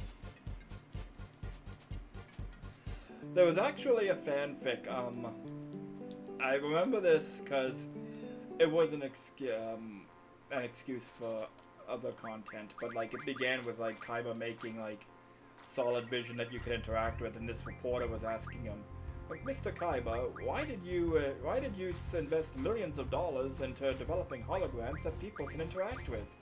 That's the dumbest question I've ever heard in my life. You're fired. Yeah, you don't work. I don't work for you, sir. And Kaiba like pulls out his phone. I do now. And that you do now. I just bought your paper. Get out of my way, and then into the unemployment line. Fired man. And then like he runs to the edge of the roof of Kaiba Corp. Catch me, my blue eyes! And leaps off the roof and onto the blue eyes, laughing maniacally. And actually like shouts, I am the greatest human who ever lived. And it's like, yeah, that seems accurate all around. No notes. Yeah, I'm pretty sure that's just like that would be how it happened in canon if Kaiba was alive in the time of GX. Then you get the Dark Side of Dimensions movie where Kaiba basic I actually this is on my mind because someone liked my tweet from like 2 years ago making fun of this. Pharaoh Tem. Kaiba, you built a space station shaped like your company logo. The logo built a dual disc that allows you that can transport you to the afterlife, and dug up the Millennium Puzzle from the abyss and reassembled it, all to cross with dimensions and challenge me to a card game. Surprised? No, just making sure I didn't leave anything out. Because Kaiba is just that insane and dedicated.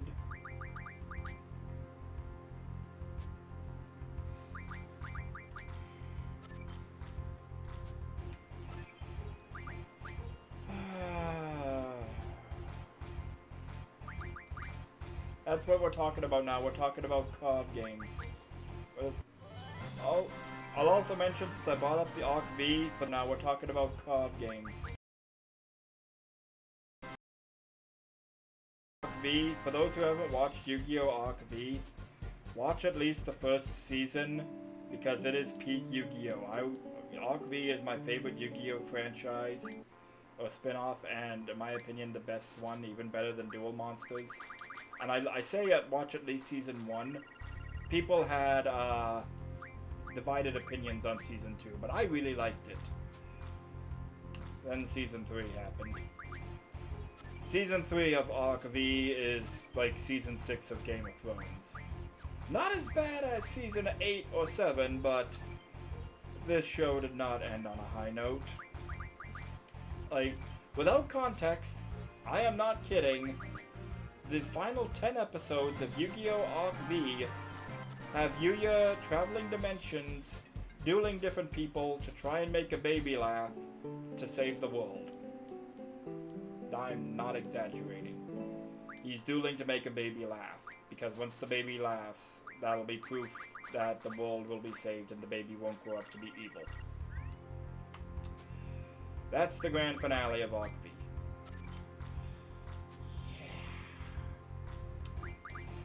I prefer, there's actually someone did a fan-made duel, I think in Yu-Gi-Oh! Pro they call it, like a fan duel of the final antagonist, Zark of Arc V, dueling the protagonists of the other 4 franchises, and it was actually really cool. They all got to bust out their signature monsters and all that, and it ended with Yami Yugi taking over for the 5th turn and doing this epic combo where he manages to revive all the signature monsters, and then it's like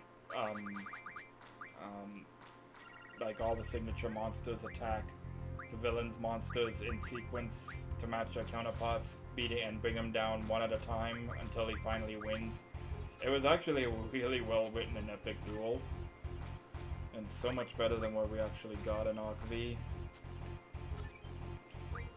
And just like, what the hell, I'll go full spoiler. The villain in Arc V, how they basically won is someone basically had played a bunch of cards that negates all their card effects and destroys them.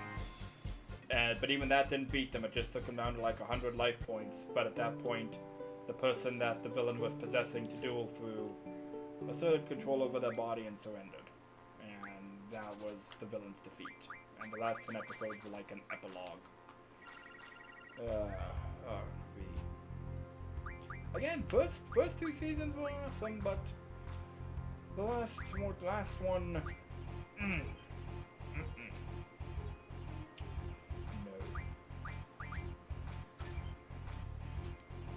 And again, like season 2 is controversial because it was a huge homage to 5Ds, which I think it was the showrunner or the head writer or the director, but it was like a love letter to 5Ds because one of the people who made Arc V was also the person who made 5Ds, but I was for it because 5Ds was also awesome. And it also had some really intense and epic duels, too, and some surprising plot twists. And it was interesting, and like, it was slow because it was very episodic and the protagonists were all sequestered in their rooms until it was time to duel, which was a mistake. But still, you know, with what it was, with the format they had, they managed some really good duels in it. And they also brought Jack Atlas back and ran all the way to the end zone with him being the mimetic badass. And then Arc V, Jack is the one with the flying motorcycle.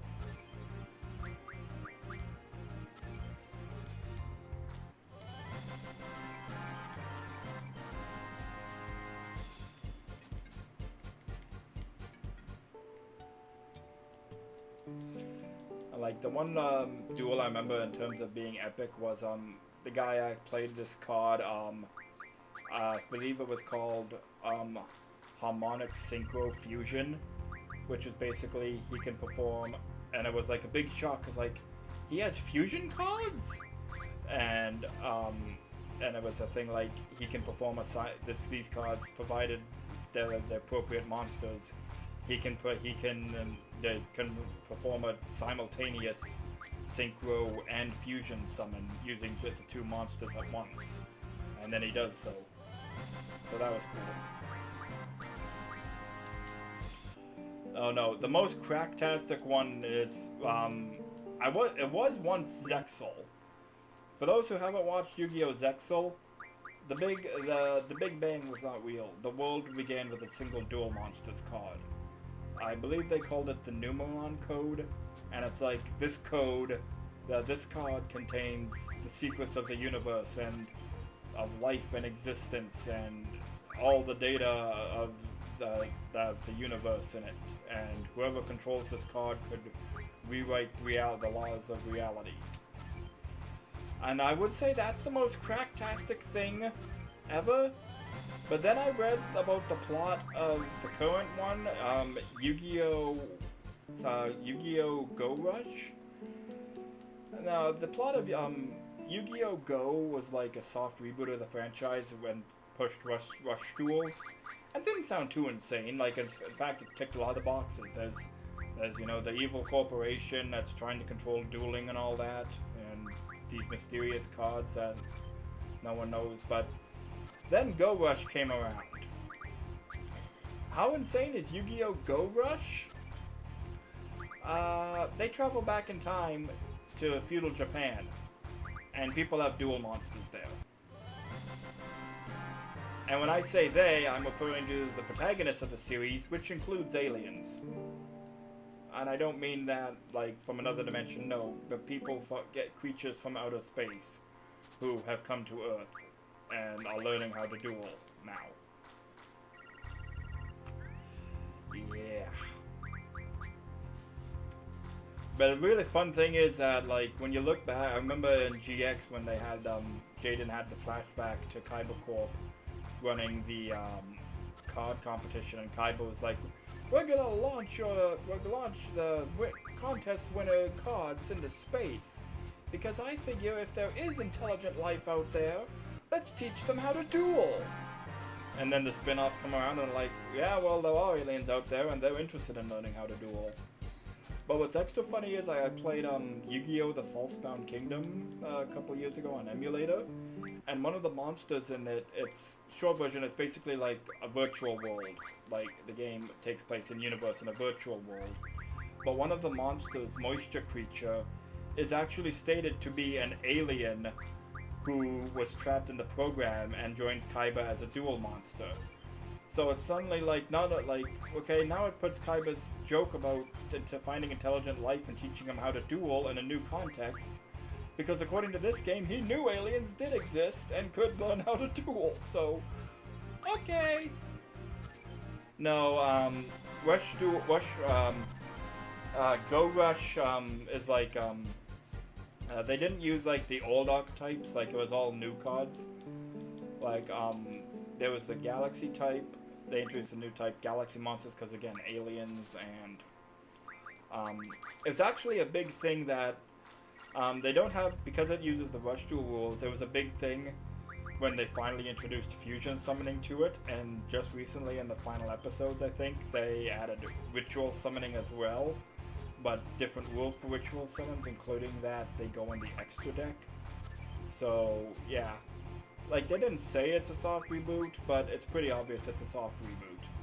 Just the overall setting, it's like, yeah, this cannot possibly be in any sort of past continuity. And really, like, Yu-Gi-Oh! Continuity is weird, but, like, through Zexal and Arc V, you could say it's a linear timeline, because Zexal does end with the universe being rewritten with the Numeron code, so then you could say that set the stage for Arc V to happen, and after that, you could say that Yu-Gi-Oh! Brains takes place in the continuity of the manga, because like Dark-Sided Dimensions, you know, with Kaiba developing his cloud technology and virtual world more. So if you say Yu-Gi-Oh! Brains takes place in that continuity, yeah, that's functional, that works well enough. But then Go Rush, like, no way. Like, I don't think they even mention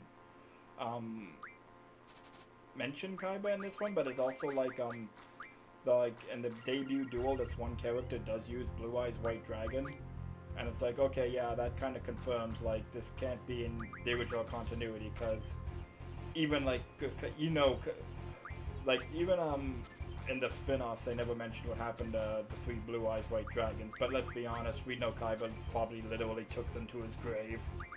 You know, like, I could see Kaiba on his deathbed, Mokuba, when I die, my Blue Eyes cards are being interred with me. He would. He absolutely would. Okay, it's been a full hour. I'm honestly wondering if she just does not play them in the remaster, or if I'm forgetting. So I'm going to play one more game with her after this. And if I don't get it, I'm going back to Milan Garden to challenge the student on the bench again. Because he does use them at least. We won one from him. We know he uses them.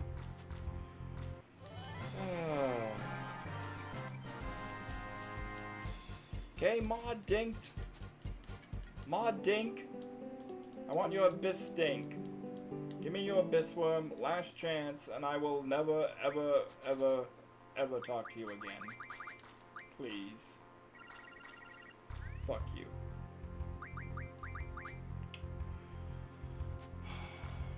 I did not plan to spend an extra hour just playing Triple Triad, on stream or off, but here we are!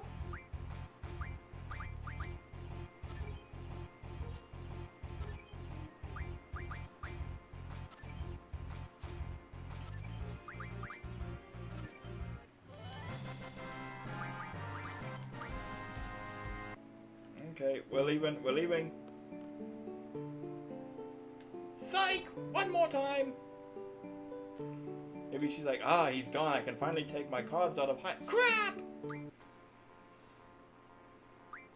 Yeah,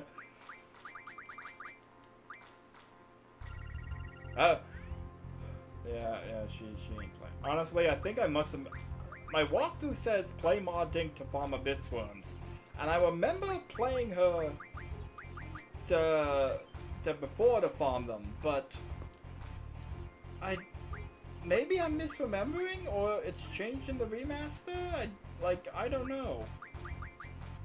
Because again, I've been playing for a straight hour and she has not used Abyss Worm. it can't just be extremely bad RNG, can it? Yeah. Also, like, how about what Pegasus did to the Blue Eyes in their duel, where he stole it from Kaiba's hand and sent it to Tomb World, and it came out this deranged, bug-eyed weirdo. It's like, you know, metaphorically speaking, Pegasus abducted Kaiba's girlfriend and sent her into another dimension to drive her insane and murderous and turn her against him.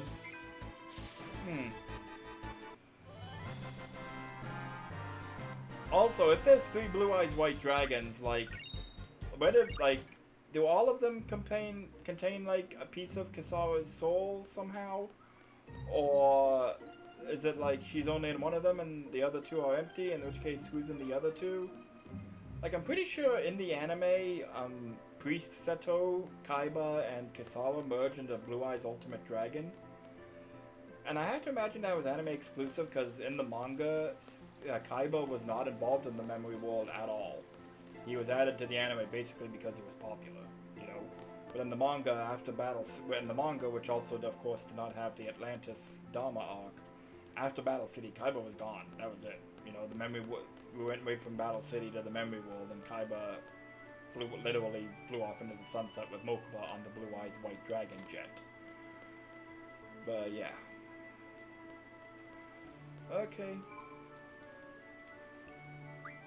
Okay, playtime 5 hours and 58 minutes.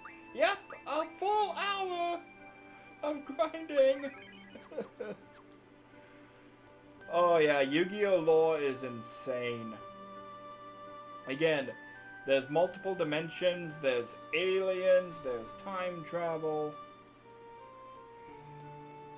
I'll say, like, for those who haven't watched Arc V, I'll say that one of I'll spoil, it's not a plot twist really, because they mention it like halfway through the first season, but the plot twist is basically the real premise of Arc V,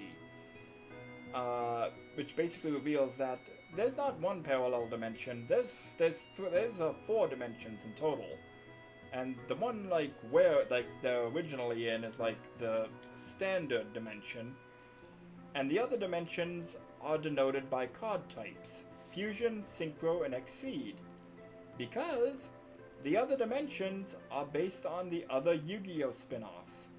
The Fusion dimension contains Dual Academia as an island school where kids go to learn the game, and they all master fusion summoning.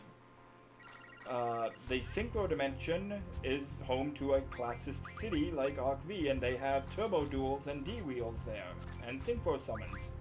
And the Exceed dimension is based on Yu-Gi-Oh! Zexal, with Heartland City and Exceed summoning. So, and it's like, that now exactly how does this work and fit into the continuity of the series with these other dimensions being based on spin-offs that canonically happened in the past? I don't know, but it's cool. You know, awesome way to homage everything that's come before and blend it together. And it makes for some really epic and unique duels because each spin-off tended to treat the extra deck summoning methods as their own thing. Like, Arc V, 5Ds only had like one fusion summoning, I think, from Yusei at one point, and Zexal, as far as I know, did not have fusion or synchros. But Arc V had it all in Pendulum, so like, you had a duelist playing harmonic synchro fusion to perform a simultaneous synchro and fusion as synchro and fusion summon. This other character, like, he has this strategy to swarm the field with copies of this weak Exceed monster, because he has a card called Chaos Fusion that lets him treat Exceed monsters in his graveyard as fusion materials for fusion summoning of a really powerful monster. And like, there's a lot of some of the duels in Arc V are fantastic, top notch.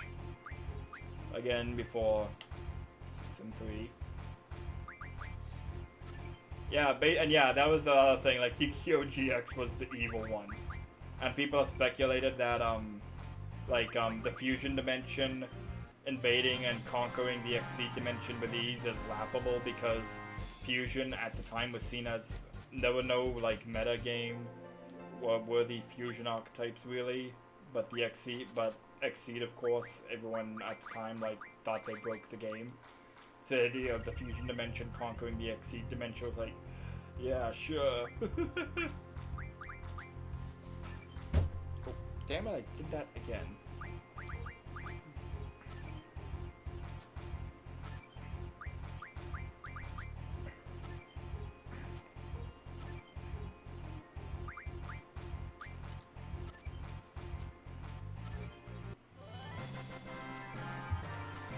To put it in perspective, fun how, imagine that Final Fantasy like 17 came out and revealed that there were like 16 parallel worlds, and those 16 parallel worlds were the other Final Fantasy games. Like not actually them, but all based on them. Like there's a one world with Midgar, and there's another world with Balam Garden and all that. That's why it was so cool. It was like paying homage to everything that had come before, and directly referencing it, but doing its own thing with them, because they weren't really those places, they were just very blatantly based on them.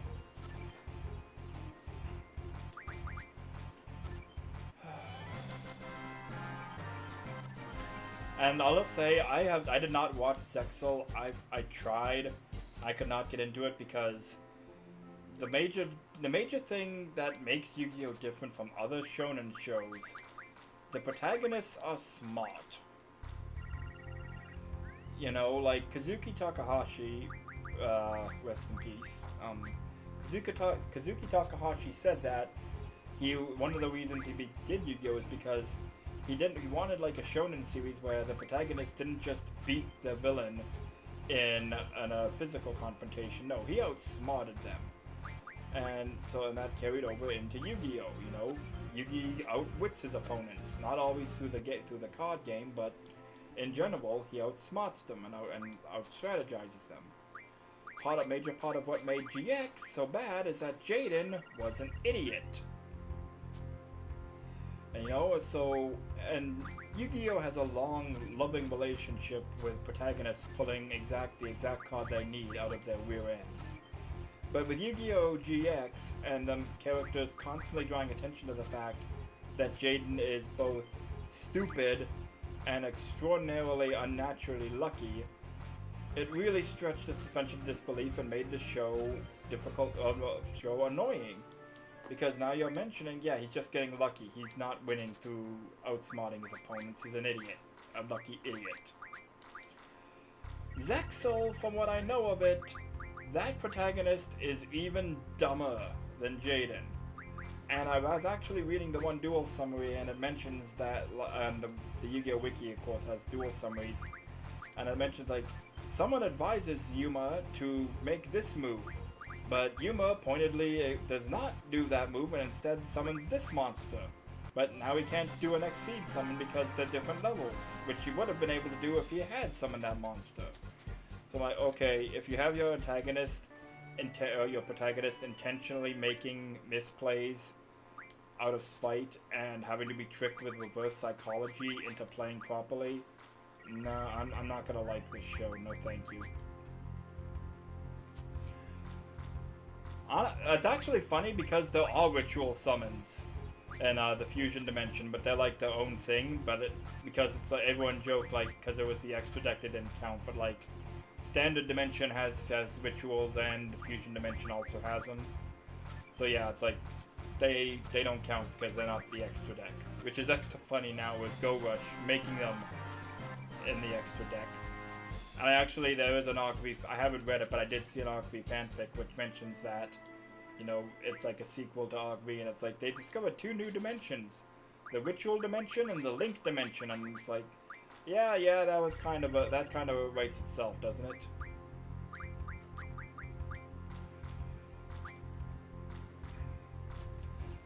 Well, the thing is, like, I remember the one duel he had with the guy who played the BES spaceship monsters. And like Jaden, like, he plays this effect like, if in 3 turns, if he draws a monster, he can summon it immediately. And then like he use it on before his third turn, he activates a trap that lets him put a card on top of his deck. So of course he picks Elemental Hero Neos, and if he summons it, he'll be able to win. And his opponent activates a card that lets him shuffle his deck, and he makes this huge show of like shuffling his stuff in the deck and like flipping the cards through the air, you know, and flipping them together, like shuffling it really, really thoroughly and making a performance out of it. And Jaden still draws Elemental Hero Neos. But on the other hand, you're not completely wrong, because according to the episode with that Tarzan guy who went back to nature to hone his drawing skills, drawing the card you want at the right time you want it apparently is a skill that can be taught, learned, and mastered in the world of Yu-Gi-Oh! Wish I had that skill right now!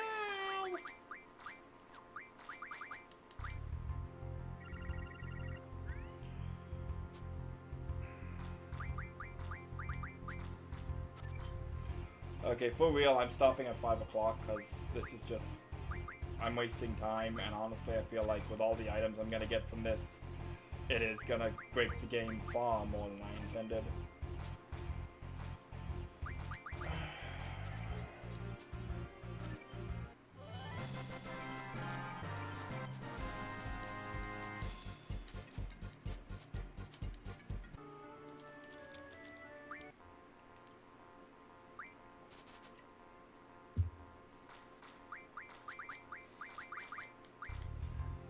I'll also mention that's another thing I really liked about Arc V is that Yuya gets his pendulum monsters out of nowhere, and it's a major plot point that no one has seen these cards before. Like everyone's like, where'd you get those cards? And like some people think he's cheating and he hacked the system to recognize illegal cards, and other people want to steal his cards to figure out how they work. And Reiji wants to see them action so he can mass produce them. And Yuya doesn't fully know how they work, and like lets himself take damage, and because he thinks he can only pendulum summon if he's about to lose, but that doesn't work, and he actually does lose. It's the second duel of the series because he doesn't understand how pendulum mechanics work yet. So I like that. Hey, actually some realism in how this protagonist having mysterious new cards that no one has seen before, that only he has. Yeah, Zane, you can't even call what happened to Zane an arc. Like, I get what they were going for with Zane like, plateauing, and then like deciding he has to be more ruthless to win, but then season 3 comes along and it's like, I guess Zane had another character arc off screen because now he's using his Cyber Dragons as his primary monsters again and using them alongside his Cyber Dogs. And also now he has a fatal heart condition that's gonna kill him. So it's like, you know, feels like Zane had another subplot and character development off screen somewhere between seasons. And then Cyrus, whose whole character arc was about proving that he didn't need to rely on his brother and didn't need his approval, and that Cyrus inherits the Cyber Dogs. Sure. Okay. But then again, that was all in Season 4, which, as far as the dub is concerned, doesn't exist. Oh, look at all those cards.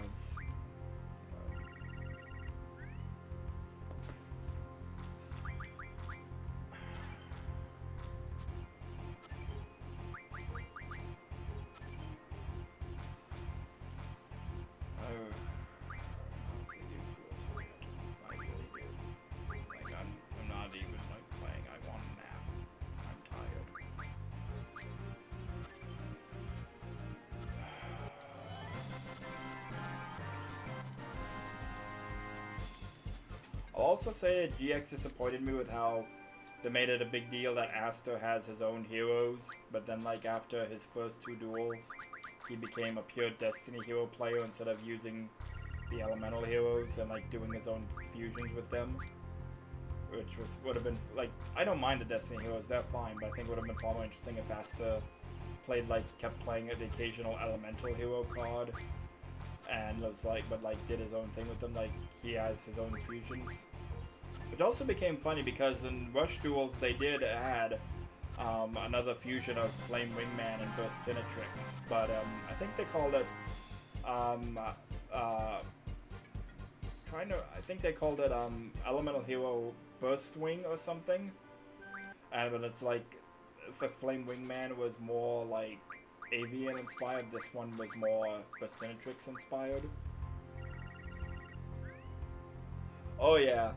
And then he switched to Cyber Dogs, which until they got their support later were an awful archetype. And like the only reason Zane ever which duels, Zane only had 2 duels where he used the Cyber Dogs. One was against Atticus, and the Cyber Dogs are basically designed to hard counter Dragon decks. And the other duel was against Cyrus, who put in a pathetic showing. You know, so it's like Zane didn't have any real duels with the Cyber Dogs because they sucked. So it's like Season 3, it's like okay, let's just give him his Cyber Dragons back because this was actually a major downgrade. And then of course they did get their later support. That did make him good, but at that point, you know, the Execore had long come and gone. Another thing that's annoying is I've really gotten into Yu-Gi-Oh! Duel Links. It's frustrating because like some characters have alter egos that are oh, shit. Okay. Okay, that's not too bad. Yeah, that's okay. That's okay. I still got this. But in Duel Links, they have characters where their alter egos are separate characters, like Yugi and Yami Yugi are separate. And Kali and Kallen and the Dark Signer counterparts are separate. Or other characters have, some characters, like the Zexal characters, have their powered up forms as like an alternate form they take during the duel with a skill. But Zane is just represented by his Hell Kaiser persona with the black coat, but he uses a mix of Cyber and Cyber Dark and Cyber Dragon cards. And it's like, so his dueling style between different levels as an opponent, instead of just becoming the same opponent but stronger, his dueling style completely changes across levels. And his drop list is ridiculously inflated compared to other duelists because he has cards from 2 completely different archetypes to drop. So he has like 3 ultra rare cards when most people have duelists have 1 or 2, and like a dozen super rare cards when most only have 3 or 4. And it's like, why you should have made the 2 Zanes separate. Like this, like why you're treating him like the same character? Like he should have had an alter ego, or at least give him a different appearance, you know. And I actually have added like a mechanic where like characters get alternate costumes, but they're like exclusive to certain skills and play styles. So I'm thinking like one of the front runners to get to be added to this new mechanic should be Zane. Give Zane some his obelisk coat and some Cyber Dragon skills, and you know, be something. No. Look at all those cards. Even now I can't get Abyss Worm now. I'm gonna play 3 duels against the kid running in the hall, and if I don't win it, I'm calling it a day, you know? I will play it off screen to win it, because I just want it. You know, I still want like a full set of tornadoes. But this is fucking ridiculous. I'm going to play the jogging kid.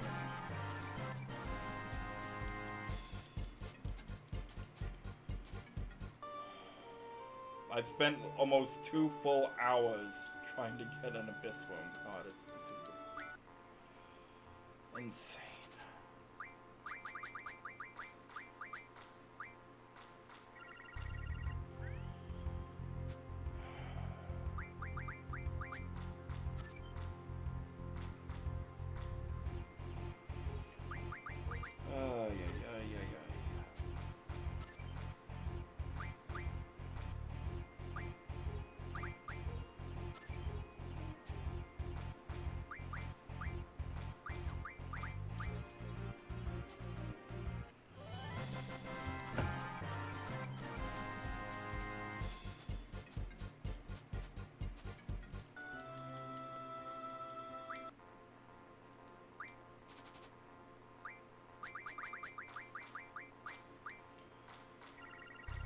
Also mention, a friend in particular, like, feels so about this and, like, did, like, their fan card to expand it.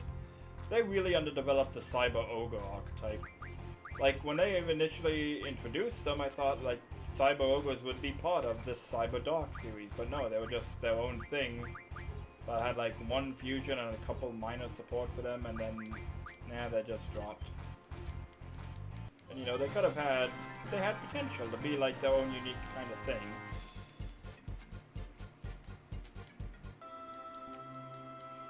Yes, and I want an Abyss Worm card, please. Okay. I have to go back to Balam anyway, for plot reasons and to visit the weapon shop. We're gonna go back for one duel with Ma Dinked and see what happens. I'd hold my breath, but I want to live.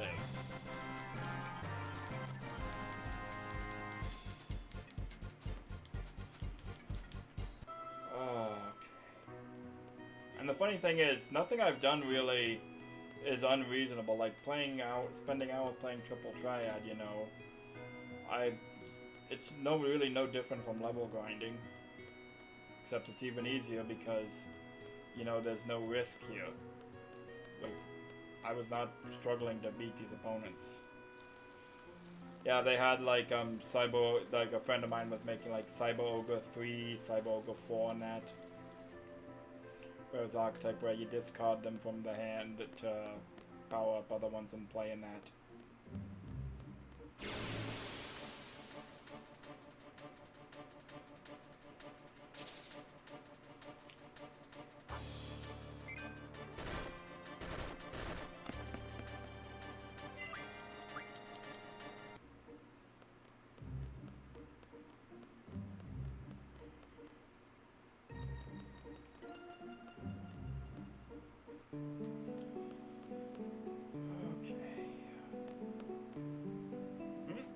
What's this house? Oh, hello. Oh yes, expedition. People.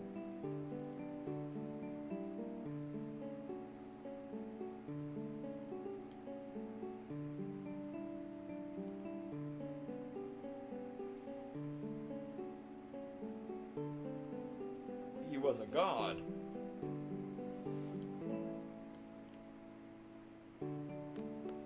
Yeah, it's speculated that that other half of Hein's power is the sorceresses.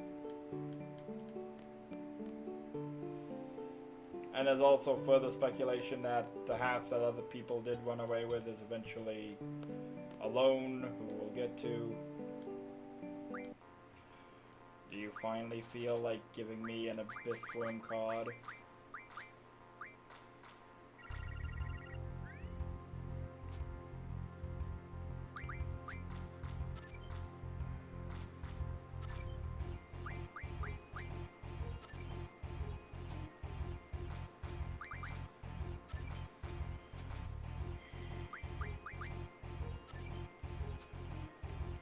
Okay, technically it's not 5 yet, so just one more! Please, just give me the card.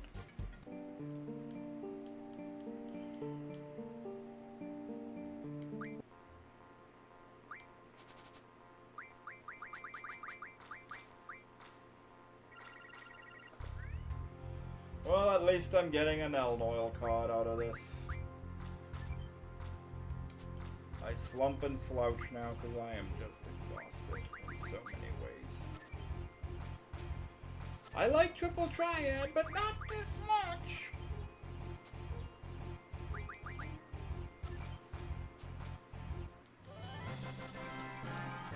Actual one more, just, you know, 3 and round it off, and then if that's not it.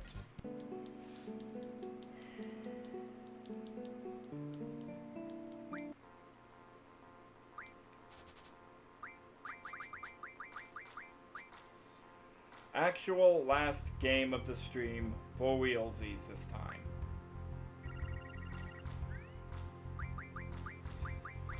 Maybe it's all been a hallucination and there's no such thing as an Abyss Worm card. No, wait, what did I find the tornadoes from again? I don't remember. Oh, head is kind of foggy. I think I got too close to Sin's toxin or something.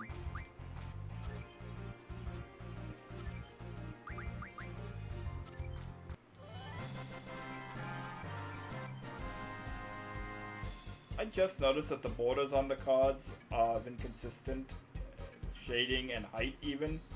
Like the Zell card and the Diablo card are noticeably bigger than the others. How does that happen?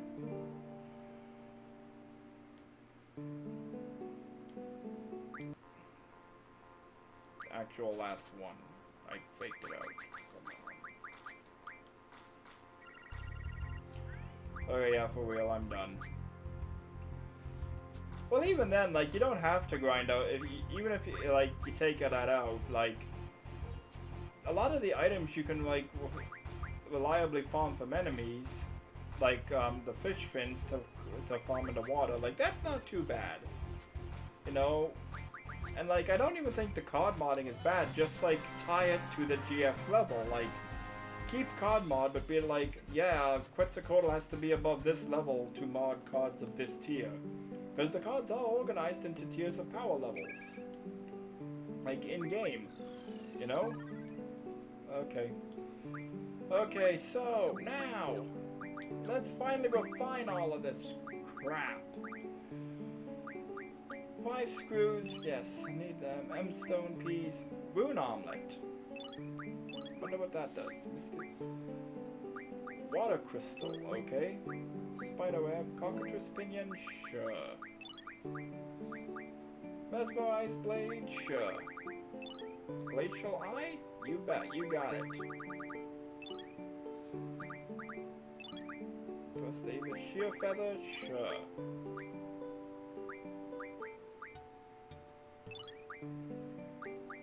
Okay, yeah.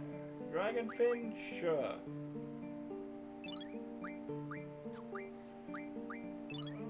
Forbidden betrayal sword, you got it. Motto, sure. Oh god, Snow Lion, Ochu. Deathclaw. God. Pterodapod, 5 into a healing mail. I don't know what that does, but we'll find out. Wendigo, steel orb, but don't mind if I do. Life ring, cool. Fury fragment, sure. Turtle shell, sure. Hexadragon. Red fang, sure. Star fragment, sure. Behemoth, okay. Chimera, sure. The last one, yep. There's ammo. Malvo tentacle, yes please. Inferno fang. I don't know what that is, but I like the sound of it. 10. Now this for real. This is the important one. This is the most important one. 10 Elm Oil cards to find into an energy crystal. That is the key one. Okay, now let's what can we do with all these now? Magic plus 20 plus 30. GFA HP boring. Okay, nothing too impressive, really, all things considered. Yeah, I already used that. Aqua Breath. Yeah, sure. I said I already used that. Gatling Gun. Fire Breath? I don't know. I want to see what the Inferno Fang refines into first. Oh! Yes, please. Just wanted to see, like, the Behemoth. I don't have enough for another, do I? Yeah, Hexadragon, convert more of them. Wizard Stone, sure. And again, like, anything that's not a GF or a character card, all farmable in infinite numbers. So if you want to farm infinite numbers of imp cards to refine into wizard stones to refine into tier 3 magic, nothing's stopping ya. Except sanity, perhaps.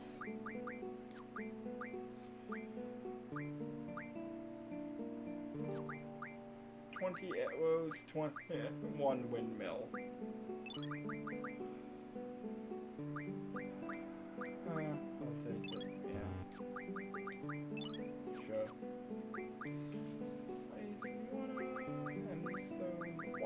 50 waters.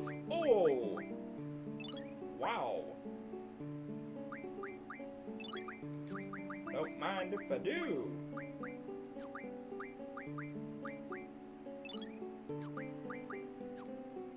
Fire magic, refining. Oh! Oh! Boy, oh boy!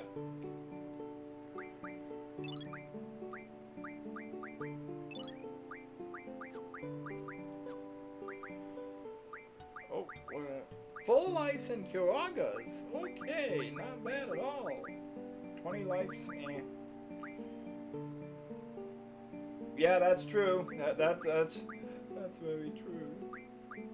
20 regions? I'm curious how they'll junction, so yeah, sure, I'll take them.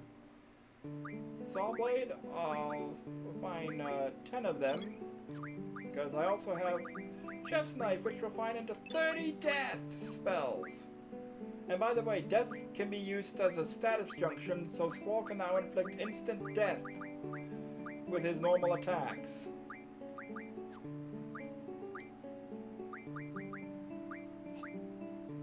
Ultimist. Tools, yeah. But no, that is not what I want them for. No.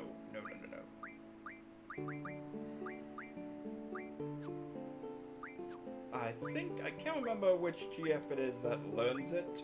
Oh, Quetzalcoatl. Why are you on summon magic? No. Now I want to teach, the next thing to teach them all is boost. Like, I've been missing that. Well, if we get your strength first, but yeah, I can't remember who it is, but someone learns the ability to refine ammo from items, and the energy crystal can be refined. But yeah, so for now, let's just look at our junctions now, because we are ridiculously OP. Now again, everyone says junction 100 water to your strength. Yeah, I see your water enrage you 100 tornadoes. This is just what 80 does. You know, so like if I had like 100 of them, Squall's attack probably would be in the hundreds. Oh wow, Region is even better than Kyoraga as an HP junction? Awesome.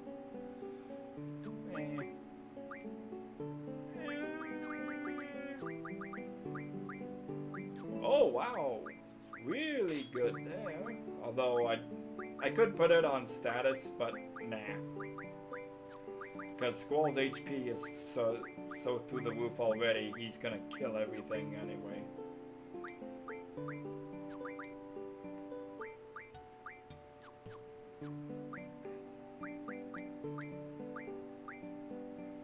Yeah, there you go. Like 100 regions, and characters have 3,000 HP. Nuts.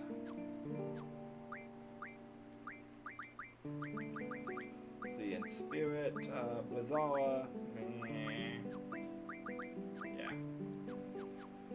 Okay, so at this junction, I just want to visit the weapon shop now. What can I craft? I can craft all the gun blades up to his penultimate one. Star fragment ×2. I don't know. Turtle shell. So crescent wish. Yeah. Life ring. And Inferno Fang.